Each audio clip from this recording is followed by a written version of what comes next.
আচ্ছা, মোটামুটি সবার তো অ্যাটেন্ডেন্স হয়ে দেওয়া হয়েছে, তাই না? এখানে যারা অ্যাবসেন্ট আছেন সেটা হচ্ছে মোহাম্মদ আলামিন বা মোহাম্মদ আরমান, আরেকজন হচ্ছে রমানাথ রয়, আর রুহুল আমিন গাজী। তিনজন অ্যাবসেন্ট আছেন। তো তিনজনের মধ্যে যদি কেউ ক্লাসে প্রেজেন্ট থেকে থাকেন একটু বলবেন, আমি অ্যাটেন্ডেন্স দিয়ে দেবো। আচ্ছা, তো আমরা গতদিনে কথা বলছিলাম হচ্ছে, আচ্ছা ঠিক আছে, গতকাল আমরা কথা বলছিলাম, গতকালকে মূলত আলোচনা করা হয়েছে যে আপনার কম্পিটিটর এবং কম্পিটিশন বা কম্পিটিটর অ্যানালাইসিস, সাথে সাথে আলোচনা করা হয়েছে যে SEO meta in one click plus screen frog, SEO spider, এই তিনটা বিষয় নিয়ে গতকালকে আলোচনা করা হয়েছে। তো আপনাদেরকে বলছিলাম স্যার যে, আরো বলছিলাম আপনি ওই যে দুটো পেড টুল স্যার, হ্যাঁ সিমরাশ আর একটা .com আর একটা মানে কি এস রেখে স্যার নাম বলছিলেন, দুইটা পেড টুলের কথা বলছিলেন। আচ্ছা, এই শেফ এবং হচ্ছে সিমরাশ, কেউ বলে সিমরাশ, কেউ বলে হচ্ছে এসিএম রাশ। তো জি স্যার। এরকম অনেকেই এটা বলে থাকে বিভিন্নভাবে। আপনি যেখানে কোনো বাংলা আর্টিকেলে দেখবেন লেখা আছে যে সেম রাশ বা সিম রাশ, এরকম ভাবে বলা আছে। আর অনেক আছে যারা হচ্ছে অনেক ভালো এসইও এক্সপার্ট, তারা বলে হচ্ছে এসিএম রাশ, এরকম বলে। আচ্ছা, তো এটা আসলে আমরা বুঝতে পারলে হলো যে আমরা আসলে কোন টুলটা নিয়ে কথা বলছি। তো এটা আসলে বিষয় না, বা এটা কোনো মেজর কোনো ফ্যাক্ট না। তো আমরা হচ্ছে গতকাল এই তিনটা বা চারটা টুল বা টপিক নিয়ে আলোচনা করছিলাম। তো আজকে মোটামুটি আমরা হচ্ছে ব্যাকলিঙ্ক বা দেখা যাচ্ছে যে এই বিষয়গুলো নিয়ে মোটামুটি একটা ক্লিয়ার কনসেপ্ট আপনাদের সামনে চলে আসছে। ব্যাকলিঙ্ক কিভাবে ক্রিয়েট করা যায়, কতগুলো পদ্ধতি আছে, অফ পেজ এসইও, এই বিষয়গুলো নিয়ে মোটামুটি একটা আইডিয়া আপনাদের সামনে চলে আসছে। বা লিঙ্কগুলো কিভাবে বিল্ডিং করলে ভালো হবে, ব্লক লিঙ্ক কিভাবে আপনারা চেক করবেন, এইগুলো মোটামুটি আপনাদের সামনে উপস্থাপন করা হয়েছে। তো এখন যে বিষয়টা, যে আসলে গুগলকে আমাদেরকে খুব ভালোভাবে বুঝতে হবে গুগল আসলে কি চায়।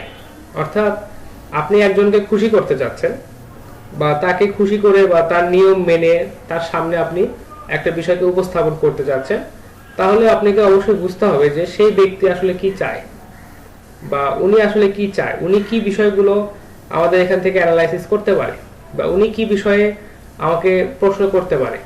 আমি পরিপাটি হয়ে তার সামনে গেলে বেশি প্রায়োরিটি পাবো, নাকি আমি হচ্ছে আমার আমার গুণাবলী তার সামনে উপস্থাপন করলে আমি তার সামনে বেশি প্রায়োরিটি পাবো। এই বিষয়গুলো, এই ধরনের বিষয়গুলো কিন্তু অবশ্যই আছে।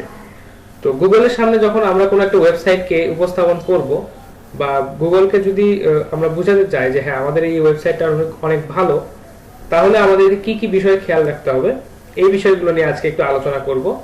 এবং এই বিষয়টার নাম হচ্ছে গুগল ফ্যাক্টরস, বা দেখা যাচ্ছে যে ranking factors. Search engine ranking factor বলে কেউ, কেউ বলে গুগল র্যাঙ্কিং ফ্যাক্টর, কেউ বলে শুধু র্যাঙ্কিং ফ্যাক্টর। তো অনেকেই অনেকভাবে বলে বিষয়টা এসইওর জগতে।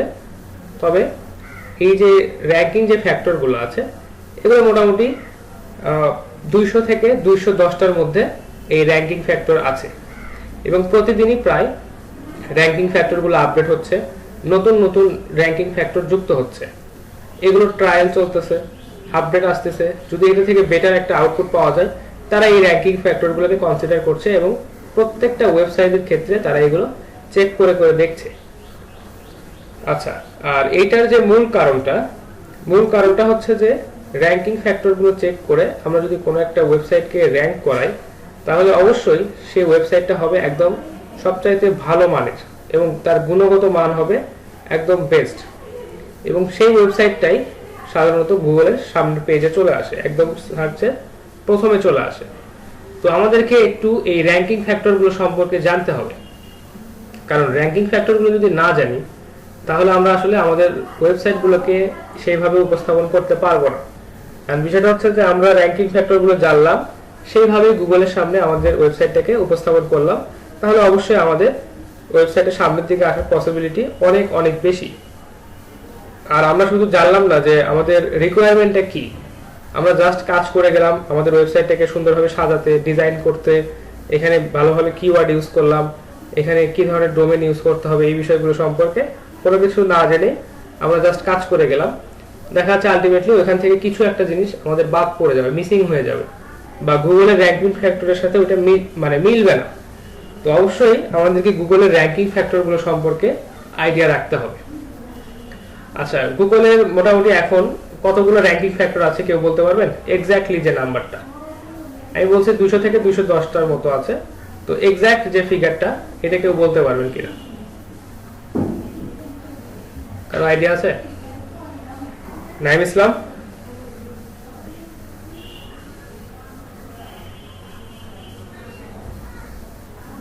ভাই 200টা? না স্যার, এক্স্যাক্টলি স্যার জি নাই। আচ্ছা 200টা না, গুগলের র্যাঙ্কিং ফ্যাক্টর হচ্ছে বর্তমানে 209টা। আচ্ছা 209টার মধ্যে থেকে 208টা একদম পারফেক্ট, মানে 8টা একদম পারফেক্টলি কাজ করতেছে, এবং 209 নাম্বার যেটা, এটা নিয়ে এখনো এক্সপেরিমেন্ট চলতেছে যে এটা আসলে উপকারিতাটা কেমন হচ্ছে, এটাতে আসলে কতগুলো ওয়েবসাইটের কি প্রবলেম হচ্ছে, ওয়েবসাইটগুলো আসলে সত্যি এই প্রবলেমটা মানে ভ্যালিড কিনা, বা এই প্রবলেমটা আমাদের অ্যালগরিদমের কোনো প্রবলেম নাকি ওয়েবসাইটের প্রবলেম, এই ওয়েবসাইটের এই অ্যালগরিদমটা অ্যাপ্লাই করলে বা র্যাঙ্কিং ফ্যাক্টরটা অ্যাপ্লাই করলে কি সুবিধা হচ্ছে কি অসুবিধা হচ্ছে, এইটা নিয়ে যাচাই বাছাই চলছে। তো নরমালি এখনো 208টা র্যাঙ্কিং ফ্যাক্টর কাজ করছে কন্টিনিউয়াসলি কোন একটা ওয়েবসাইটকে সামনের দিকে নিয়ে আসার ক্ষেত্রে। তো আমরা একটু এই র্যাঙ্কিং ফ্যাক্টরগুলো একটু দেখব। আপনারা যদি গুগলে সার্চ করেন বিভিন্ন ওয়েবসাইটে এই র্যাঙ্কিং ফ্যাক্টরগুলো আপনারা দেখতে পাবেন, তবে অবশ্যই লেটেস্টটা আপনাদেরকে দেখতে হবে যে সর্বশেষ র্যাঙ্কিং ফ্যাক্টরগুলো কত বা নতুন কি র্যাঙ্কিং ফ্যাক্টর আসতেছে। তো এটার কারণটা হচ্ছে যে আপনার হয়তো অনেক ভালো মানের একটা ওয়েবসাইট আছে, যেটা হয়তো গুগল সার্চে বা দেখা যাচ্ছে সার্চ পেজে প্রথমে চলে আসছে বা প্রথম পেজের মধ্যে আছে। এখন এইখানে আসলে কম্পিটিশনটা অনেক অনেক হাই। আপনাকে খেয়াল করতে হবে যে নতুন কি র্যাঙ্কিং ফ্যাক্টর আসতেছে, বা গুগলের এই অ্যালগরিদমগুলো বা গুগল ক্রাউলিং এর বা দেখা যাচ্ছে যে এই গুগল রোবোটিক বা দেখা যাচ্ছে যে এই ধরনের কি কি আপডেট আসতেছে, বা গুগল নতুন নতুন কি তাদের টার্মস এন্ড পলিসি আপডেট করছে, এই বিষয়গুলো নিয়ে আমাদেরকে সবসময় রিসার্চ এবং স্টাডি করতে হবে। কারণ আমরা যদি এটা নিয়ে কন্টিনিউয়াসলি রিসার্চ বা স্টাডি না করি, তাহলে আমরা যতই অফ পেজ এসইও করি না কেন, দেখা যাচ্ছে ওই অফ পেজ এসইওটা বা দেখা যাচ্ছে ওই ধরনের ব্যাকলিংক আমাদের ওয়েবসাইটের ক্ষেত্রে উপকারীর থেকে দেখা যাচ্ছে যে অপকারী বেশি হচ্ছে। কারণ গুগল হয়তো ওই নিয়মটা পরিবর্তন করে বলছে যে এই ধরনের ব্যাকলিংক আর ক্রিয়েট করা যাবে না, যেটা প্রিভিয়াসলি আপনি জানতেন যে হ্যাঁ এই ধরনের ব্যাকলিংক ক্রিয়েট করলে কোনো ওয়েবসাইটে কোনো সমস্যা হবে না, বরঞ্চ এখানে ট্রাফিকটা বাড়তে পারে। কিন্তু কিছু টার্মস এন্ড পলিসি বা দেখা যাচ্ছে কিছু সিকিউরিটি ইস্যু বা দেখা যাচ্ছে যে ইমপ্রুভমেন্টের কারণে গুগল হয়তো ওই ধরনের ব্যাকলিংক করা বন্ধ করে দিল। তারা বলছে যে না এই ধরনের ব্যাকলিংক ক্রিয়েট করা যাবে না। তাহলে আপনি ভাবতেছেন যে না এই ধরনের ব্যাকলিংক ভালো, আর গুগল তাদের আপডেট যে ফিচার বা আপডেট যে অ্যালগরিদম আসছে সেটাতে তারা বলছে যে না এই ধরনের ব্যাকলিংক আসলে চলবে না। তাহলে দুইটা মিসআন্ডারস্ট্যান্ডিং বা মিসকমিউনিকেশনের কারণে আপনার ওয়েবসাইটটা কিন্তু সার্চ রেজাল্ট থেকে সরে যাবে। তো যাদের আসলে ওয়েবসাইট আছে গুগলের সার্চ পেজের একদম প্রথমের দিকে, তারা সবসময় এসইও এক্সপার্টদের কন্ট্যাক্টে থাকে এবং দেখা যাচ্ছে যে তারা বলে যে সবসময় আপনি কন্টিনিউয়াসলি এই ওয়েবসাইটটাকে চেক করতে থাকেন।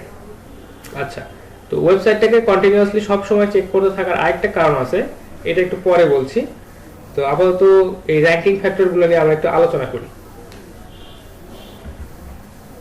আপনারা গুগলে যে কোনো জায়গায় সার্চ দিলে আপনারা পাবেন যে গুগল র্যাঙ্কিং ফ্যাক্টর, দেখবেন যে অনেক ওয়েবসাইট আছে সেখানে আপনারা এগুলো দেখতে পাবেন। আমি জাস্ট একটা পিডিএফ করে রাখছি, একটু দেখাই আপনাদেরকে।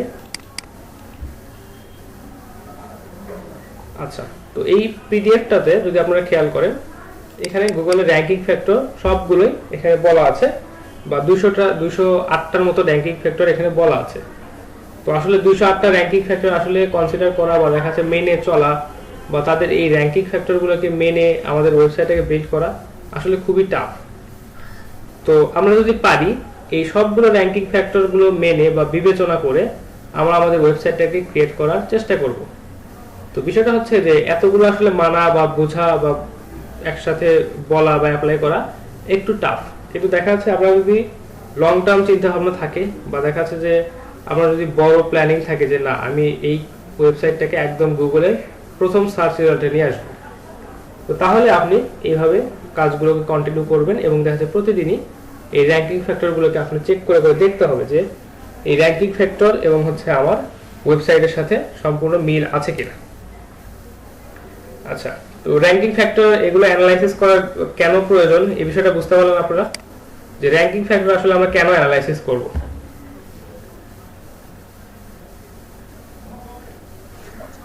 বিষয়টা একটু clear করেন। আচ্ছা, সহজ কথায় যদি বলি যে গুগল আসলে কি চাচ্ছে বা গুগল আসলে কি কি বিষয়ের উপর চিন্তা ভাবনা করে আমাদের সাইটটাকে র্যাঙ্কিং দিচ্ছে, এই বিষয়গুলো জানা আমাদের পক্ষে আমাদের জন্য খুবই জরুরি। কারণ এগুলো যদি আমরা না জানি তাহলে আসলে আমাদের সাইটটাকে র্যাঙ্ক করতে পারবো না। বা দেখা যাচ্ছে যে আমরা এসইও করছি, আচ্ছা দেখা যাচ্ছে আমরা এসইও করছি আমাদের বেটারমেন্টের জন্য বা আমাদের ওয়েবসাইটের ভালোর জন্য, কিন্তু সেটা হিতে বিপরীত হয়ে যাচ্ছে। তো এই কারণে আসলে জেনে বুঝে দেন কাজটা করা আমাদের জন্য বেশি গুরুত্বপূর্ণ। আচ্ছা, এখানে কতগুলো র্যাঙ্কিং ফ্যাক্টর আছে একটু দেখাই। আচ্ছা, এখানে র্যাঙ্কিং ফ্যাক্টর আছে 208টা। তো আমাকে যদি বলা হয় 208টা র্যাঙ্কিং ফ্যাক্টর বলেন, আমি নিজেও বলতে পারবো না। বা দেখা যাচ্ছে যত বড় এসইও এক্সপার্টই হোক, তার হয়তো সে হয়তো এট এ টাইম এই 208টা র্যাঙ্কিং ফ্যাক্টর একসাথে সে বলতে পারবে না, সম্ভব না। তো সে যতই প্র্যাকটিস করুক বা আমি যতই প্র্যাকটিস করি, আসলে 208টা এই ধরনের র্যাঙ্কিং ফ্যাক্টর একসাথে আপনাদেরকে বলা বা বোঝানো পসিবল না। কিন্তু এখান থেকে মেইন যে বিষয়গুলো আছে, যে মেইন যে টপিকগুলো আছে, এগুলো আমি আপনাদেরকে বোঝানোর চেষ্টা করব। বা এটা যদি এই ধরনের টপিক যদি আমার সামনে থাকে, হয়তো সেটা দেখে দেখে আমি আপনাদেরকে বলতে পারবো যে হ্যাঁ এটা ঠিক আছে, এটা হচ্ছে এটার কাজে লাগে, এটা এই কাজে লাগে। তো আমি একটু এইভাবেই এই পিডিএফটা দেখে আপনাদেরকে এটা বিস্তারিত বলার চেষ্টা করব। আর ক্লাস শেষে অবশ্যই পিডিএফটা আপনাদেরকে আমি প্রোভাইড করে দিব।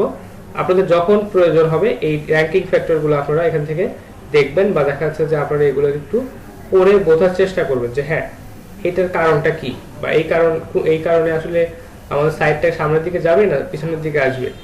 এই র্যাঙ্কিং ফ্যাক্টরগুলো আপনারা অবশ্যই পড়ে পড়ে বুঝতে হবে। আচ্ছা, তো গুগল র্যাঙ্কিং ফ্যাক্টরের মধ্যে প্রথম একটা পার্ট আছে, সেটা হচ্ছে ডোমেইন ফ্যাক্টর। আমাদেরকে যে কোনো একটা সাইটকে যদি আমরা র্যাঙ্কিং করতে চাই, বা আমরা যদি গুগল ফ্যাক্টরের মাধ্যমে যদি অ্যানালাইসিস করতে চাই, তাহলে প্রথমেই আমাদেরকে এই ডোমেইন ফ্যাক্টরগুলোকে অ্যানালাইসিস করতে হবে। কারণ আমরা যখন কোনো একটা ওয়েবসাইট ডিজাইন করতে যাই, আমাদের অনেক কিছু প্ল্যান করে বা দেখা যাচ্ছে যে অনেক কিছু চিন্তা ভাবনা করে একটা ওয়েবসাইট নিয়ে আমাদেরকে লঞ্চ করতে হয়, একটা ওয়েবসাইট লঞ্চ করতে হয়। তো তার মধ্যে প্রথম যে বিষয়টা থাকে সেটা হচ্ছে যে আমাদের ওয়েবসাইটের একটা নেম বা আমাদের ওয়েবসাইটের একটা ডোমেন, এইটা থাকতেই হবে। কারণ এটা ছাড়া আমরা আমাদের ওয়েবসাইটটাকে গুগলে লঞ্চ করতে পারবো না। তো এটা অ্যাড্রেসটা বা দেখা যাচ্ছে যে এই মানে ইউআরএলটা বা এটা আমাদের জন্য, ডোমেইনটা আমাদের জন্য সবচেয়ে বেশি জরুরি। আচ্ছা, আপনারা যদি চিন্তা করেন যে একটা বাড়ি তৈরি করবেন আপনারা, তো বাড়ি তৈরি করার জন্য কি প্রয়োজন? প্রথম অবস্থায় তো আমাদেরকে একটা জায়গা বা জমির প্রয়োজন, তাই না? তো আমাদের যদি এই জমিটা যদি না থাকে, তাহলে আমরা বাড়িটা আসলে তৈরি করব কোথায়? আচ্ছা, তো এই ধরেন যদি এই ওয়েবসাইটকে যদি একটা বাড়ির সাথে তুলনা করেন, তাহলে সেই বাড়িটাকে স্থাপন করার আগে আমাদেরকে অবশ্যই তার জন্য একটা জায়গা নিতে হবে, বা গুগলে বা এই ওয়েবসাইটের জন্য আমাদেরকে অবশ্যই একটা ডোমেন কিনতে হবে। ধরেন এটা আমাদের বাড়ির জায়গা কেনার মতো, যে বাড়ির জন্য আমরা জায়গা কিনলাম, দেন ওখানে একটা অ্যাড্রেস তৈরি হলো যে হ্যাঁ এই অ্যাড্রেসে আমার জায়গাটা আছে, এইখানে আমি একটা এই জায়গার উপর একটা বাড়ি তৈরি করছি বা একটা ওয়েবসাইট ক্রিয়েট করছি। তো অবশ্যই ডোমেনটা খুবই বেশি ইম্পর্টেন্ট, কারণ এটা আমাদের ওয়েবসাইটের একটা ভিত্তি বলা চলে। আচ্ছা, তো এই ক্ষেত্রে এই ডোমেনের ক্ষেত্রে গুগল আমাদেরকে কিছু নিয়ম বলে দিয়েছে যে কি নিয়ম আমরা ফলো করব। তো প্রথমেই আছে যে ডোমেনের যে এজ, ডোমেনের যে বয়সটা, এটা আসলে কত। আমাদের ডোমেনের বয়স যত বেশি হবে, সেটা হচ্ছে যে ডোমেনের যত বয়স বেশি হবে, গুগল আমাদেরকে তত বেশি প্রায়োরিটি দিবে। আপনি এখন একটা ডোমেন কিনে হয়তো ফেলে রাখছেন, সেখানে কোনো ওয়েবসাইট আপনি লঞ্চ করেন নাই, বা সেখানে কোনো ওয়েবসাইট ডিজাইন আপনি করেন নাই। তো বিষয়টা কি হবে যে ওইটাকে গুগল প্রায়োরিটি দিবে না। প্রায়োরিটি দিবে সেটাকেই যে ওয়েবসাইটটা রানিং আছে, আপনি ওখানে কন্টিনিউয়াসলি হয়তো প্রতিদিন না হলেও 2 দিন বা 3 দিন পর পর একটা করে পোস্ট আপডেট করেন, সেখানে নতুন নতুন বিষয় লেখার চেষ্টা করেন, এই ধরনের পেজকে গুগল সবচেয়ে বেশি প্রায়োরিটি দিবে এবং এজটাকে কাউন্ট করবে যে আপনার এই ডোমেনটার বয়স কত। ধরেন একটা ডোমেনের বয়স যদি 6 মাস হয়, আর একটা ডোমেনের বয়স যদি 1 মাস হয়, দেন 6 মাস বয়সের যে ডোমেনটা, ওইটাকে গুগল বেশি প্রায়োরিটি দিবে। তো আপনি যে একদিনেই গুগলে র্যাঙ্ক করে যাবেন, যে প্রথম দিন একটা ডোমেন কিনলেন, দ্বিতীয় দিন ওয়েবসাইট ডিজাইন করলেন, সবকিছু বিষয় মেনটেন করলেন, খেয়াল রাখলেন, এসইও করলেন, দেন আপনি চিন্তা করতেছেন কেন তৃতীয় দিন কেন আমার ওয়েবসাইটটা গুগল র্যাঙ্কের সামনে আসছে না, এটা কখনোই পসিবল না। এখানে যে পুরাতন যে ডোমেনগুলো আছে তারা সবচেয়ে বেশি প্রায়োরিটি পায়। তো এই কারণে ডোমেনের এজটা গুগল খুব ভালোভাবে ভেরিফাই করে এবং তারা এটাকে খুব ভালোভাবে র্যাঙ্কিং এর জন্য কনসিডার করে আর কি। আচ্ছা, এরপর যে বিষয়টা যে keyword appears in top level domain, এটা একটা গুরুত্বপূর্ণ বিষয়। আমি একটু আপনাদেরকে সার্চ দিয়ে দেখাই। আচ্ছা, ধরেন আমরা একটা কিওয়ার্ড আমাদের ওয়েবসাইটের জন্য সিলেক্ট করলাম, সেটা হচ্ছে যে কম্পিউটার। আচ্ছা, আমরা গতদিন থেকে একটা কিওয়ার্ডের কথা বলছিলাম, সেটা হচ্ছে কম্পিউটারস ইন বাংলাদেশ, এটা লিখে আমরা সার্চ দিই। তো এখানে আমাদের যে মেইন যে কথাটা বা মেইন যে কিওয়ার্ড সেটা হচ্ছে যে কম্পিউটারস ইন বাংলাদেশ বা কম্পিউটার। অ্যাটলিস্ট আমরা কম্পিউটারটাকে মিন করছি যে হ্যাঁ এখানে কম্পিউটার শব্দটা আছে। তো এখন একটা বিষয় একটু দেখেন যে startech.com.bd, এখানে আসলে কম্পিউটার কথাটা কোথাও লেখা নাই, তারপরে এরা র্যাঙ্কিং এ প্রথমে আসছে। এর কারণ হতে পারে তাদের সাইটের কোয়ালিটি অনেক ভালো, বা অন্যান্য বিষয়গুলোতে হয়তো তারা আরো অনেক অন্য দেশ থেকে অনেক বেশি ভালো কিছু করেছে। আচ্ছা, তারপর দেখেন এই যে কম্পিউটার সোর্স বিডি, দেখেন তাদের যে ডোমেনটা, মেইন যে ডোমেনটা, এই ডোমেনটাতে তাদের একটা কিওয়ার্ড আছে, সেটা হচ্ছে কম্পিউটার সোর্স বিডি। তো এই কম্পিউটার যে শব্দটা এটা তাদের ডোমেনে আছে। তো ডোমেনে যদি এই কম্পিউটার এই শব্দটা বা আপনার কিওয়ার্ডটা যদি আপনার টপ লেভেল ডোমেইনে যদি অ্যাপিয়ার থাকে বা দেখাচ্ছে ওইখানে থাকে, তাহলে এটা আপনার জন্য অবশ্যই একটা ভালো বিষয়। বা আচ্ছা, এটা অবশ্যই আপনার জন্য একটা ভালো বিষয় হবে যে আপনি এখানে আপনার ডোমেইনে আপনার টপ লেভেল যে কিওয়ার্ডটা আছে এটা আপনি ইউজ করছেন। আচ্ছা, এরপরে যে বিষয়টা বলছে যে keyword as first word in domain. আচ্ছা, এখানে একটা বিষয় আপনাদেরকে দেখাই যে এই যে দেখেন এইখানে কম্পিউটার মানে ওয়ার্ডটা এখানে আছে, কম্পিউটার সোর্স বিডি। আচ্ছা, তারপর রায়ান্স কম্পিউটার এখানেও আছে। আরো দেখা যাচ্ছে অন্যান্য ওয়েবসাইটে যদি আমরা একটু দেখি, দেখেন ক্রিয়েটাস কম্পিউটার। তো দেখেন প্রত্যেক এই তিনটা ডোমেনে অলরেডি এই কম্পিউটার শব্দটা ইউজ করা আছে, অর্থাৎ টপ লেভেল ডোমেনে এই তিনটা ওয়ার্ড সুন্দরভাবে ইউজ করা আছে। তিনটাতেই একটা ওয়ার্ড সুন্দরভাবে ইউজ করা আছে, সেটার নাম হচ্ছে কম্পিউটারস। আচ্ছা, তো এই কম্পিউটারস এই শব্দটা বা কম্পিউটার এই শব্দটা যদি আপনার ডোমেইনে থাকে এবং এটা যদি আপনার মেইন কিওয়ার্ড হয়, দেন এটা অবশ্যই আপনার জন্য ভালো। তো এইটাতে দেখেন বলছে যে এখানে কম্পিউটার শব্দটা আছে, রায়ান্স কম্পিউটার সেখানেও কম্পিউটার শব্দটা আছে, এবং দেখাচ্ছে এই যে দেখেন আচ্ছা এলিট কম্পিউটার এইখানেও কম্পিউটার শব্দটা আছে। কিন্তু আমাদেরকে খেয়াল করতে হবে যে পরের রুলটাই গুগল র্যাঙ্কিং ফ্যাক্টরের ক্ষেত্রে কি বলছে, keyword as first word in domain. আচ্ছা, keyword as first word in domain, অর্থাৎ এখানে দেখেন যে কম্পিউটার যে আমাদের মেইন যে শব্দটা, কোন ওয়েবসাইটে দেখলাম,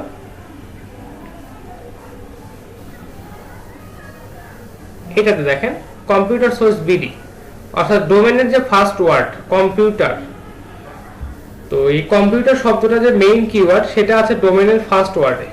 আর আপনারা যদি রায়ান্স কম্পিউটারে যদি যান, এখানে কম্পিউটার শব্দটা অবশ্যই আছে, কিন্তু এই শব্দটা আছে সেকেন্ড ওয়ার্ড হিসেবে। আচ্ছা, তো এই বিষয়টা আমাদেরকে খেয়াল রাখতে হবে যে এই কম্পিউটার যেটা আমাদের মেইন কিওয়ার্ড, এটা যদি আমাদের ডোমেইনের প্রথম ওয়ার্ড হয়, তাহলে এটা আমাদের জন্য আরো বেশি উপকারী হবে বা আমাদের র্যাঙ্কিং এ আসতে বেশি সাহায্য করবে। তো এখানে দেখেন আমাদের এই ডোমেনটাতে কম্পিউটার যেটা আমাদের কিওয়ার্ড বা মেইন শব্দ সেটা আছে, এবং কিন্তু সেটা সেকেন্ড ওয়ার্ড হিসেবে আছে। এবং এই পাশের যে এই যে দেখেন কম্পিউটার সোর্স বিডি, তো এটা আবার আছে প্রথম ওয়ার্ড হিসেবে, এখানে মেইন কিওয়ার্ডটা ইউজ করা হয়েছে। তো এই বিষয়টা এখানে বলা হয়েছে যে keyword as first word in domain, keyword as first word in domain. আচ্ছা, এরপরে যে বিষয়টা আছে সেটা হচ্ছে যে domain registration time. Domain registration time বলতে যে আমরা নরমালি যখন কোনো একটা ডোমেইন কিনি, সেই ডোমেইনটাকে আমরা একটা নির্দিষ্ট মেয়াদের জন্য আমরা রিনিউ করে নিই, বা দেখা যাচ্ছে যে আমরা নির্দিষ্ট একটা মেয়াদের জন্য তার একটা হোস্টিং নিয়ে নিই। তো আমরা যতদিনের জন্য এই ডোমেইনটাকে রেজিস্ট্রেশন করব, যে আমরা হয়তো 6 মাসের জন্য একটা ডোমেনকে রেজিস্ট্রেশন করছি, তো গুগল হয়তো ভাবতে পারে যে এই রেজিস্ট্রেশনটা যেহেতু 6 মাস চলমান আছে, এই ওয়েবসাইটের ইউজার বা এই ওয়েবসাইটের যিনি মালিক আছেন উনি হয়তো 6 মাস পর্যন্ত এই কার্যক্রমটা চালু করবে, মানে চালু রাখবেন।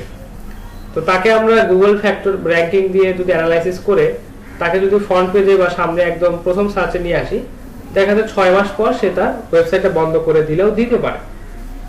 তো এখন আমরা যে কাজটা করব, যদি আমাদের লং টার্ম চিন্তা ভাবনা থাকে তাহলে অবশ্যই মিনিমাম 3 বছরের মতো ডোমেনের রেজিস্ট্রেশন এবং হোস্টিংটা নিয়ে রাখার চেষ্টা করব। এটাকে গুগল খুব ভালোভাবে দেখে যে আপনার অলরেডি অনেক দিনের জন্য রেজিস্ট্রেশন করা আছে এবং সে আপনাকে প্রায়োরিটি দিবে, কারণ আপনি এখানে লং টার্ম চিন্তা ভাবনা নিয়ে গুগলে আসছেন। তো আপনার সাইটটা যদি র্যাঙ্কিং করে সামনে চলে আসে এবং বাকি সব ডিটেলস বা দেখা যাচ্ছে বাকি সব ফ্যাক্টরগুলো যদি সব ঠিকঠাক থাকে, তাহলে গুগল আপনাকে বেশি প্রায়োরিটি দিবে, কারণ আপনি এখানে লং টার্ম চিন্তা ভাবনা নিয়ে আসছেন এবং যারা আপনার ওয়েবসাইট থেকে উপকৃত হবে তারা অনেক দীর্ঘ সময় যাবত আপনার ওয়েবসাইটটাকে ভিজিট করতে পারবে।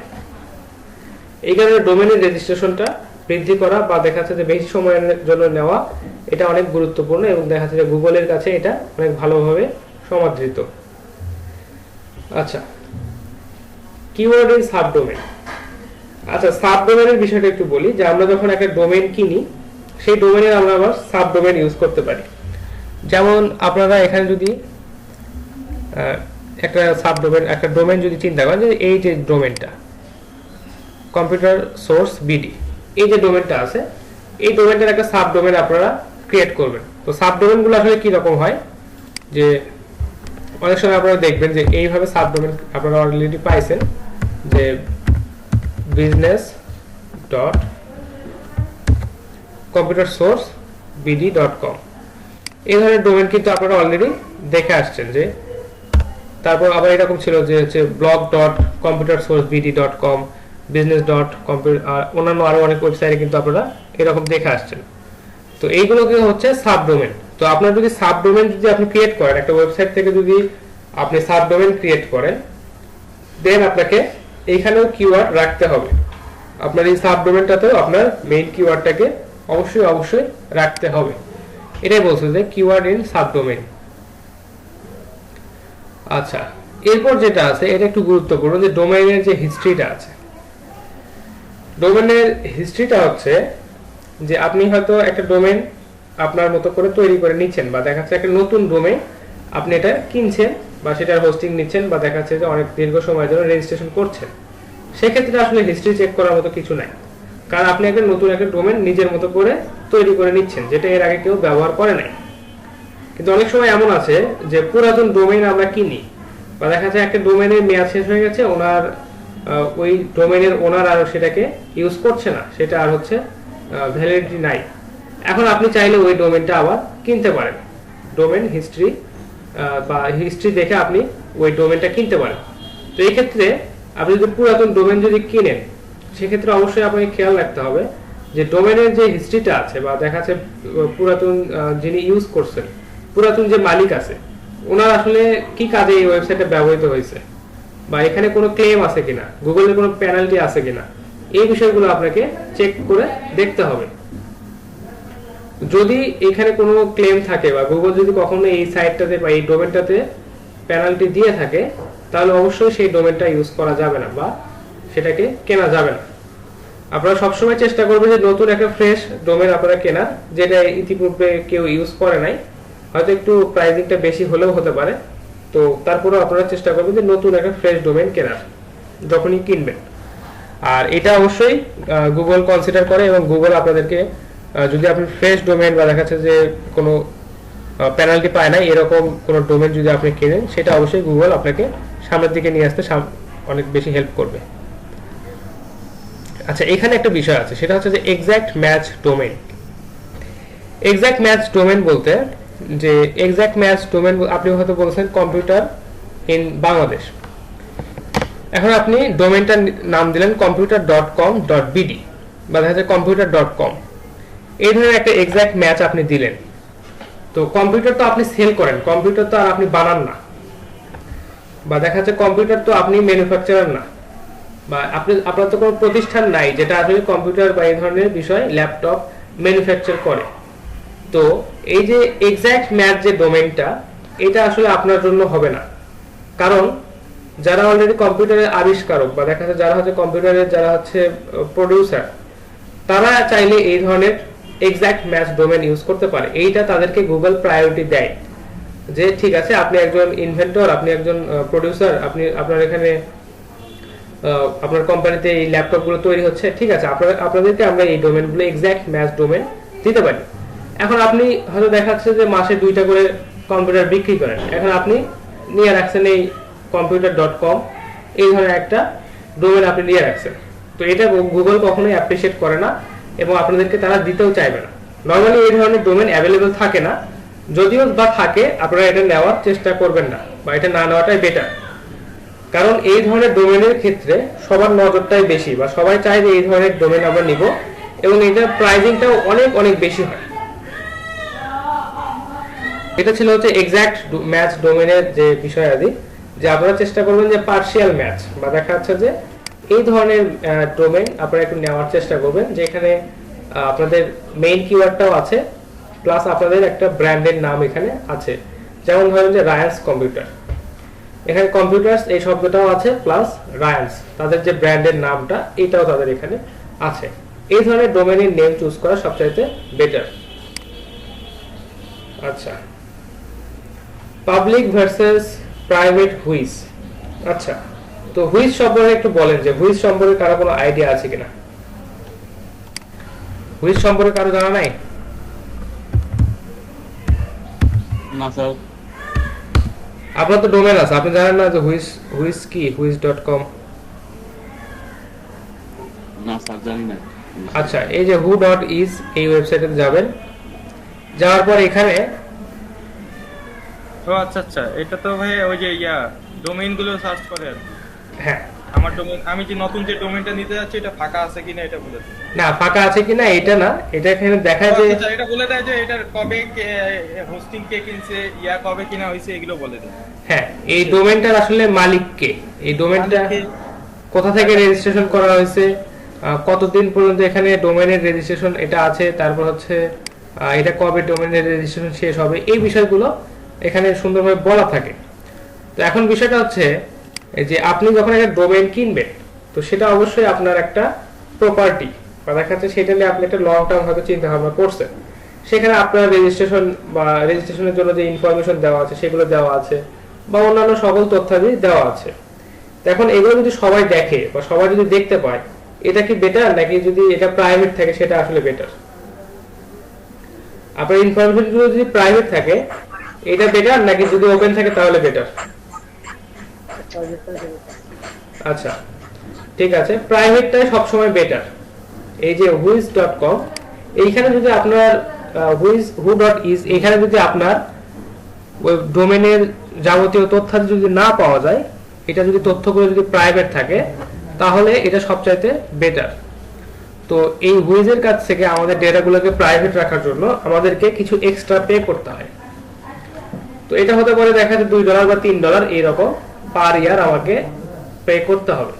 তো যে বিষয়টা হয় যে গোড্যাডি বা দেখা যাচ্ছে অন্যান্য সাইটগুলোতে নর্মালি প্রথম বছর এরা এটা ফ্রি দেয়, যে এই হুইজ প্রাইভেট বা দেখা যাচ্ছে যে হুইজ থেকে যদি আপনার ডেটাগুলোকে আপনি সরাই রাখতে চান বা যদি হাইড করে রাখতে চান, দেন আপনাকে $2 পে করতে হবে। এটা হচ্ছে প্রথম বছরে ওরা ফ্রি দেয়, পরবর্তী বছর থেকে গোড্যাডি থেকে নিলে সম্ভবত $2 বা দেখা যাচ্ছে $2.2 ওরা হয়তো চার্জ করে। আচ্ছা, আরো অনেক সাইট আছে যারা এটা দেখা যাচ্ছে যে লাইফ টাইমের জন্য দিয়ে দেয়, হয়তো ডোমেইনের প্রাইসটা একটু বেশি হতে পারে, তবে আমি মনে করি যদি আপনাদের লং টার্ম চিন্তা ভাবনা থাকে দেন ওই ওয়েবসাইটগুলো থেকে আপনার ডোমেইনটা কেনা সবচেয়ে উপকারী হবে। কারণ আপনি হয়তো এককালীন হয়তো $3, $4, $5 একটু বেশি দিয়ে দিলেন, আপনাকে সারা জীবন আর চিন্তা করতে হলো না, তখন আপনি ফ্রিতেই বা বলা চলে এক ধরনের ফ্রিতেই এই হুইজ থেকে আপনার ডেটাগুলোকে প্রাইভেট রাখতে পারবেন। এটা অবশ্যই একটা ভালো একটা দিক যে গুগল এটা আপনাকে বলেই দেয়, যদি আপনার ডেটাগুলো যদি পাবলিক থাকে তাহলে আপনাকে র্যাঙ্কিং ফ্যাক্টর দিতে একটু চিন্তা ভাবনা করবে, আর যদি প্রাইভেট থাকে তাহলে সেক্ষেত্রে আপনি প্রায়োরিটি পাবেন যাদের পাবলিক আছে তাদের থেকে বেশি। আচ্ছা, এটাই বলা আছে যে পাবলিক ভার্সেস প্রাইভেট হুইজ। আচ্ছা আচ্ছা, সেটা বলছে যে প্যানালাইজড হুইজ ওনার, অর্থাৎ যে ওনারের কাছ থেকে আপনি ডেটাটা নিচ্ছেন বা যে ওনারের কাছ থেকে আপনি নতুন ভাবে ডোমেনটা নিচ্ছেন বা কোনো একজন ওনার উনি ওনার ডোমেনটাকে সেল করতে চাচ্ছে। এখন আপনি দেখলেন যে ঠিক আছে ডোমেনটা অনেক ভালো, আমার সাথে ম্যাচ করতেছে, আমার কাজের সাথে ম্যাচ করতেছে, আপনি নিতে পারেন। দেখবেন ওই ডোমেনের হিস্ট্রি যখন আপনি চেক করবেন দেখবেন যে ওখানে কোনো পেনাল্টি নাই।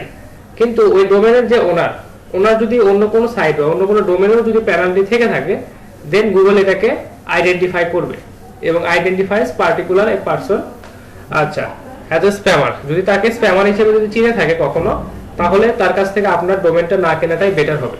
আপনি একদম এগুলো থেকে, এগুলো ঝুট ঝামেলা থেকে একদম দূরে থাকবেন, চেষ্টা করবেন যে ফ্রেশ একটা নতুন একটা ডোমেন আপনারা কেনার।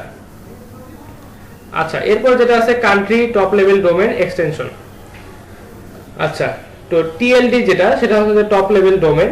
তো টপ লেভেল ডোমেনের ক্ষেত্রে যে বিষয়টা হয়, আপনি যদি কোনো একটা স্পেসিফিক প্লেসকে যদি টার্গেট করে আপনি যদি আপনার বিজনেসটা আপনার ওয়েবসাইটে যদি রান করাতে চান, সেক্ষেত্রে টপ লেভেল ডোমেন বা ওই কান্ট্রি বেস টপ লেভেল ডোমেনগুলো নেওয়া সবচাইতে বেশি জরুরি এবং এটা আপনাকে র্যাঙ্কিং এ সামনে আসতে বা দেখাচ্ছে সার্চ ভলিউমে আপনার ওয়েবসাইটে বেশি সার্চ পাইতে আপনাকে সাহায্য করবে। একটু দেখি, আমরা কম্পিউটার সেন্স বাংলাদেশ লিখে সার্চ দিয়েছি, দেখেন startech.com.bd, এরা যে বাংলাদেশের এই যে টপ লেভেল ডোমেনটা ইউজ করছে যে .bd, অর্থাৎ আমাদেরকে বোঝাচ্ছে যে আমরা হচ্ছে বাংলাদেশে আছি। এই ওয়েবসাইটটা মেইনলি বাংলাদেশের মানুষজনের জন্য তৈরি করা। এরপর আছে Reliance.com, এরা হচ্ছে দেখাচ্ছে যে ইন্টারন্যাশনাল বিজনেস বা দেখাচ্ছে যে এরা হয়তো দেশের বাইরেও বিজনেস করলেও করতে পারে। তো এরা হচ্ছে RelianceComputer.com, এটা ইউজ করছে।